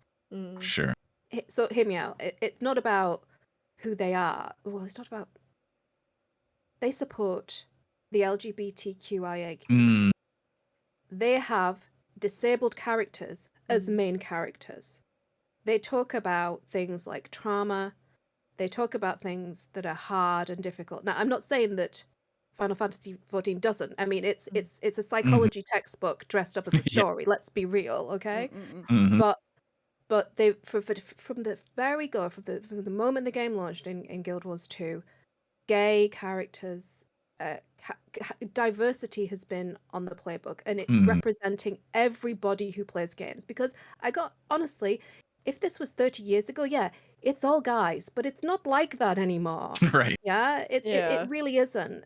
And I love stories from guys. Some of the best stories are from guys. I love Isaac Asimov and Robert Silverberg and all these fantastic writers in sci-fi. But also, we need to hear from everybody because we have more stories to tell. And we need different voices to hear those stories. And I think that Guild Wars 2 does that fantastically. And I think that a lot of Japanese content, and I love anime specifically for this, is very brave when it comes to this kind of thing. And they go down and they tell difficult stories and they talk about things that are very hard. So I would like to see a bit more of the substance coming over from Final Fantasy and a bit more of the inclusion and diversity and different faces and different points of view over from Guild Wars 2. So, yeah. I love that. I love Good. that. That's so And well said. It's a important topic right now with a little bit of discourse about Final Fantasy and diversity and 16 and a whole lot of things about that. So yeah, I think a lot of people would agree that maybe bring a little bit of that over. So what haven't you experienced yet in 14 that you were really looking forward to, you guys? Nothing. Sandoff. Erp. Yeah. My to-do list. Erp. I mean, yeah. I'm really One in a row. I'm not really I don't go into things with many expectations. Okay. I like to keep a very open mind with whatever I'm doing in life or in games. So I'm really just taking the game for what it is and the experiences that I have. So I'm not really expecting much. I'm not expecting little. I'm just expecting. You know, I'm wow. I would say that I'm not super far off from that myself, and I think that perspective actually helps me to enjoy things in the storylines more specifically. Like sometimes they're kind of spoon feeding you what's gonna happen. Sometimes you're like, oh, okay, well, this character just did that and it was next to this, so this thing is definitely happening later, and it happens. But even then, because I wasn't like expecting the way it would, the path to get there is still just very fulfilling. So I think that's actually a great way to be when it comes to this game. Yeah. How about you, Harold? Anything that you are particularly looking forward to from your experience in the game, be it other content, story stuff, future stuff? So I haven't played. This is like a deep, dark confession. I haven't played any of the Hildebrand storyline. Oh my gosh. Fusion, okay, are you now okay? it's my turn to get up. It's okay. It's fine. It's all right. It's okay. His nipples are just too powerful. They're just like repelling me. It's just Nobody in Final it's too Fantasy has much. nipples. What do you mean? It's the implication. They are definitely powerful nipples under there. I mean, why can would he tell. not? Yeah. Why would he not? Everything Yeah, else come is. on. And he They seems cut to have a very diamonds. strange relationship with his father. I've seen some cutscenes. Yeah. I have questions. I have questions. Wait until okay? you meet his mom. I've heard of this man. The entire family is fantastic. God, Enjoy those. They're a ride. They're a ride. There are parts that make you just laugh uproariously, and there are parts that fall flat for oh my people. God, he's in drag. At one point, yes. Yeah. What's with the spinning? Why Slay, with mama. the feet and the spinning? I don't understand. What's going on? I mean, I had a close relationship with my dad, but love your dad, just don't love your dad, His dad's also on the city council for Old Da. Yep. Yeah, he is canonically. It explains the city a little bit. And runs a casino. You said you like anime, right? So they took a bunch of wacky anime tropey things and smashed it into Final Fantasy One character. 14, and that is the Hildebrand When you storyline. hear the phrase "went full anime," Hildebrand is what brought that into Final Fantasy 14. Yeah, absolutely. To be clear, you do recommend playing the quest line. Yes, Yeah. they are hilarious. They are pretty They freaking will funny. also unlock a few fights. Yeah, I was gonna say Um, I recommend playing it because you can't do some of the fights and you miss out on some interesting lore otherwise. Yeah, there's Hildebrand's lore. not my cuppa. Actually, as a new player, the thing that I recommend is you try and do all the content because there are so many dungeons that are locked behind other stuff. Yeah. That I got like handheld around that I would have completely missed if I'd have just followed the main storyline. There's so much content in Final Fantasy 14. This could be your full-time job if you really. I mean, I think that's the aspirational point that my daughter's at. But yes, it really could be a full-time job. Yeah. Okay, so what sort of changes would you like to see made to 14, like in the near distant future? maybe one big change. Yeah, Kroof, you got something? I saw it cross your mind as you little giggled. smirkety smirk. Gears turn. The first thing that popped in my mind was free to play. It's not tangible. That's not gonna happen. Final Fantasy 14. Sorry about this. Square Enix is the only thing keeping Square Enix alive. This is true. Yeah. This is true. Mhm. In terms of big changes, I know that there going to be like an engine update or some graphical Yeah, update. graphical update. I think this game has been showing its age. When coming back and playing through, I think it's Gridania, the one with like a bunch of trees. It all just looks like bland clay trees, and it's a very samey color palette. So just visual improvements and overhauls in the future, I'd like to see. Yeah. Whenever I feel like that, I just look at Final Fantasy 11. I'm like, nah, never mind. I don't know. There is some the tree shadow. It's the tree shadows that do it Oh, for sure. me. Shadow. Oh my gosh. I feel like I'm like, did I take psilocybin today? I'm not sure. You were The speaking ones of. that move across the ground. Yeah, they just Yeah. they glitches It's like Yeah. weird. Yeah. They jitter. You know, you mentioned Hien, and I was like, yeah, he's pretty. His outfit is not, though. I mean, you can Pixels definitely you can see see. every single pixel. Some of those Yeah. textures in Stormblood, Oh. I look at them and I just go like, it's like somebody threw up a few different variations of brown and just dots. And then weaved it into a carpet and then wore it. Yeah. Oh, Yeah. So it sounds like we all kind of agree. Uh-huh. It's at the point where Final Fantasy needs to take a look at its pretty levels. You're Final Fantasy. You're supposed to be top tier pretty across the video game world. I mean, and But to Yoshida's we know they are credit, though. So to Yoshida's credit, I mean, this was something we interviewed him right before 2.0 came out, and that was like, he's like, I want to always make sure that the graphics are up to date, and then as he got further along in it, he's like, maybe that's not the most like plausible, realistic thing in game dev. And now they're like several generations behind. This was something, and I've mentioned it before. He talked about in his weekly Famitsu articles that he was doing for a while. But now they're finally at the point where they're like, all right, look, this is the moneymaker for the company. They're like basically gave him a blank check. They're like, do what you got to do to like make this and so, Make it work. Yeah. Give Hildebrand nipples. It must There be we- done. Give him nipples. You he needs coward. them. Free those nips. Yes, it's funny. I think the thing I would add on here is convenience is a big thing Sure. for me. Yeah. Yeah, there's a lot. There are so many convenience things that they could do in 14. Be that like we've talked about the wardrobe for fashion, be that account wide stuff, just to give us more account wide stuff, make that a thing, make it just a thing. Convenience in placing and manipulating housing item, just convenience. There's a lot of little or huge, little to gigantic convenience things that they could do. Even an account-wide bank would be great, like we were talking about from Guild Wars 2, or just stuff like that. That would be mine. But I know we also have to wrap up soon. But yeah, my just really fast. Mine is stop making the game easy.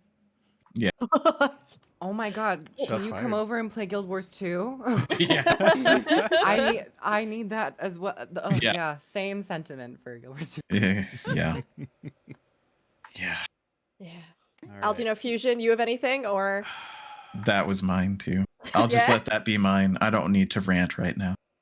I mean, I always love quality of life stuff. I always love when they are able to experiment and try new things. I love that they maintain a consistent schedule for updates and stuff. But every so often you get that one thing you're like, what the hell is ocean fishing? That's going to be I spent so much time ocean fishing when that patch dropped. I would have never imagined. So I think just keeping that consistent schedule, I think that consistent update schedule, you know, some release, you know, some new content will be bangers, some won't be. But you know, having that consistency, I think, is the most important thing. Actually, I've just thought of something. So in Guild Wars 2, they do gender dimorphism really well. In Final Fantasy, they just stick boobs on everything. Yeah. So I would love to. Sorry. So I know that there's a I can't remember the name of them. It's a very masculine cat. Oh, The- Hrothgar. Hrothgar. Okay. I would really love to see a proper hench, beautiful Hrothgar female avatar. I don't want a weedy, wafy, tiny little. What is happening with the Aura? Aura, Why I do we know. have these massive and then these tiny little thimble people? I mean, Yeah, if you do try Guild Wars 2, the char are fantastic. Right. They are not. They've done the female character proper justice rather than like the torrent. What is wrong with the torrent? I mean, oh my god, we could. Yeah, no, don't even. Yeah. Anyway, Well, I mean, the good news is gender we are dimorphism. going to get female Hrothgar at some point, and we may have had a sneak peek at what they were envisioning for that. The boss for some of the Boja content. Originally, the queen was going to be a female Hrothgar. So in the art book, there's that could have changed since then. You know, who knows? Sure. I mean, Aura changed. Yeah. Because they were more succubus-y. It's a good point though, because like the char, for example, the char Nasura in Guild Wars 2, there's very little gender dimorphism between masculine and feminine, even to the point where some of the gear pieces that will be displayed display the masculine version on either because it's just the most neutral. So yeah, I will never forget that you have called them thimble people. That is just so perfectly encapsulated the way I feel about Fem Aura. They're so cute and they're so pretty, but they're little thimble people. And yes, it's very strange. It's very intense. Yeah. And that is the last thought that we have time for. Is them very intense. Before we close this out, we want to hear where we can find you on the internet. Harold, what are you up to? Where can people find you? Sorry, that's cheating. I'm the Krytan Herald. For next the Krytan Herald, I make Guild Wars 2 content on YouTube and I stream on Twitch. I can say that now because I streamed today, so there you go. Oh my god, there you go. And I have made Final Fantasy XIV stuff in the past. I would love to make Final Fantasy XIV lore videos. I love the lore, but I'm just a bit scared. It's a scary thing. Do it. Yeah. Do it. I don't know what I'm talking about, but I'm still making videos. That's me. I'm done. Kroof, where can we find all of your videos? Hello, everyone. You can find me over on YouTube at Kroof, spelled Kroof. I also stream here on Twitch. It's the same name, but with an underscore, because someone. And I usually play a lot of Guild Wars 2. Content around Guild Wars 2, class, raids, a little bit of story here and there. But I've also been going through Final Fantasy XIV at my own pace. And right after this, I'm actually going to be doing a Guild Wars 2 stream sponsored by ArenaNet, giving away 4 community chest codes and 800 gems, which is the in-game cash shop currency. We're going to be going through the new map and its meta, and maybe doing some strike missions, which are like Final Fantasy XIV trials. But thank you so much for having me on. I had such a great time. I love talking about this, even though I didn't know much. Thank you so much for joining us. Yeah. If you want, you can find me on the internet. Everything Raffledurg, ROFLDRG, Twitter, Twitch, YouTube has an X at the end because somebody took just normal Raffledurg. As you know, it happens. Zen, where can people find you? I am on Twitter at Znidra_A because somebody took Znidra. These people on the internet. How dare. To be fair, I semi-stole this name too, so you know. Yeah, And then Twitch and YouTube, we've been doing plus the word, one the number, shot the word, plus one shot. It's a D&D and other tabletop games podcast. Me and Aldino and some other friends of ours, we have 3 concurrent games running with 3 different storylines, and we're pretty goofy. So settings, fun. Yeah. We'll have one tonight at approximately 10 p.m. Eastern, and it is based in the Diablo world. Aldino. Yeah, here and only here. Also on Twitter at Aldino, because nobody wanted that gobbledygook name. And yeah, plus the word, one the number, shot the word, D&D stuff and tabletop stuff. And yeah, we do D&D here, or at least a Final Fantasy XIV themed D&D. Maybe in the future I might be somewhere else playing some tabletop, maybe even in another setting. Who knows? I'm looking at you, Rook.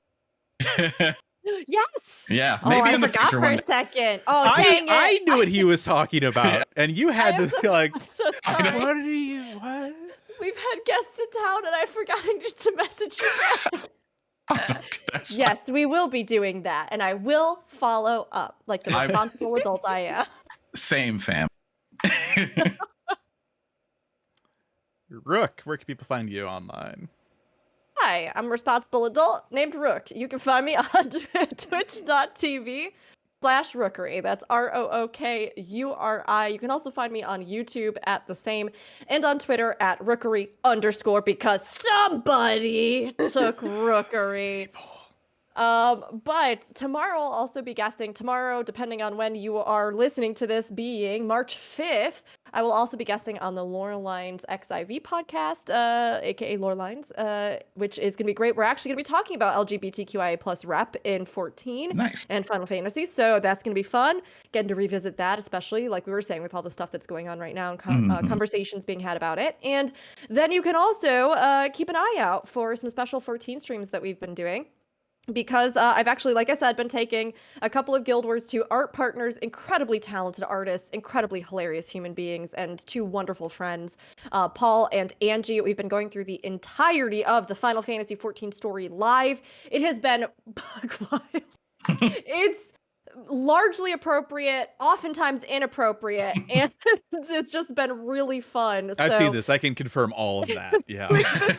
We've been doing it on Wednesdays, and then I've also been doing some special lore streams, which, I mean, hey, Fornax, we could add in. We could do Guild Wars 2 lore streams that we have coming up and 14 lore streams together. But I've been doing some lore streams as well, where we've been researching, diving into, and exploring maps. We're currently working through Aziz's Law, and we've learned so much. It's been awesome. So keep an eye out for those, because that's some special content we've been doing recently, too. All right. And if you want to email us at the show, you can do that at aetheryteradio@gamerscape.com. You can also tweet at us at aetheryteradio. You can also find us as Gamerscape, Twitter, Twitch, YouTube, Facebook, and Discord, discord.gg/Gamerscape. We got our Aetheryte Radio channel on there, as well as our Final Fantasy 14 chat. So come in and say hello and talk about the stuff you like. And that is going to do it for us this week. Patch is coming up March 7th. Yep. I hope you all enjoy that. Next week, we'll talk hands-on. Maybe we'll stream Eureka together? Maybe? Yeah. Oh, I might be busy. Oh. What? Yeah, I don't know if I can. No, yes, I'd love to. Let's do it. Let's do it. It's like, no, I'll be dead at the time. No. I'll be dead. Yeah, sorry. I have plans to be not living. No, I'll be there. I'm excited. All right. I've got to wash my dog hair. Yeah. Yeah, we'll be So there. anyway, we'll see you We'll be guys there. next week. Thanks for tuning in. Bye. Bye.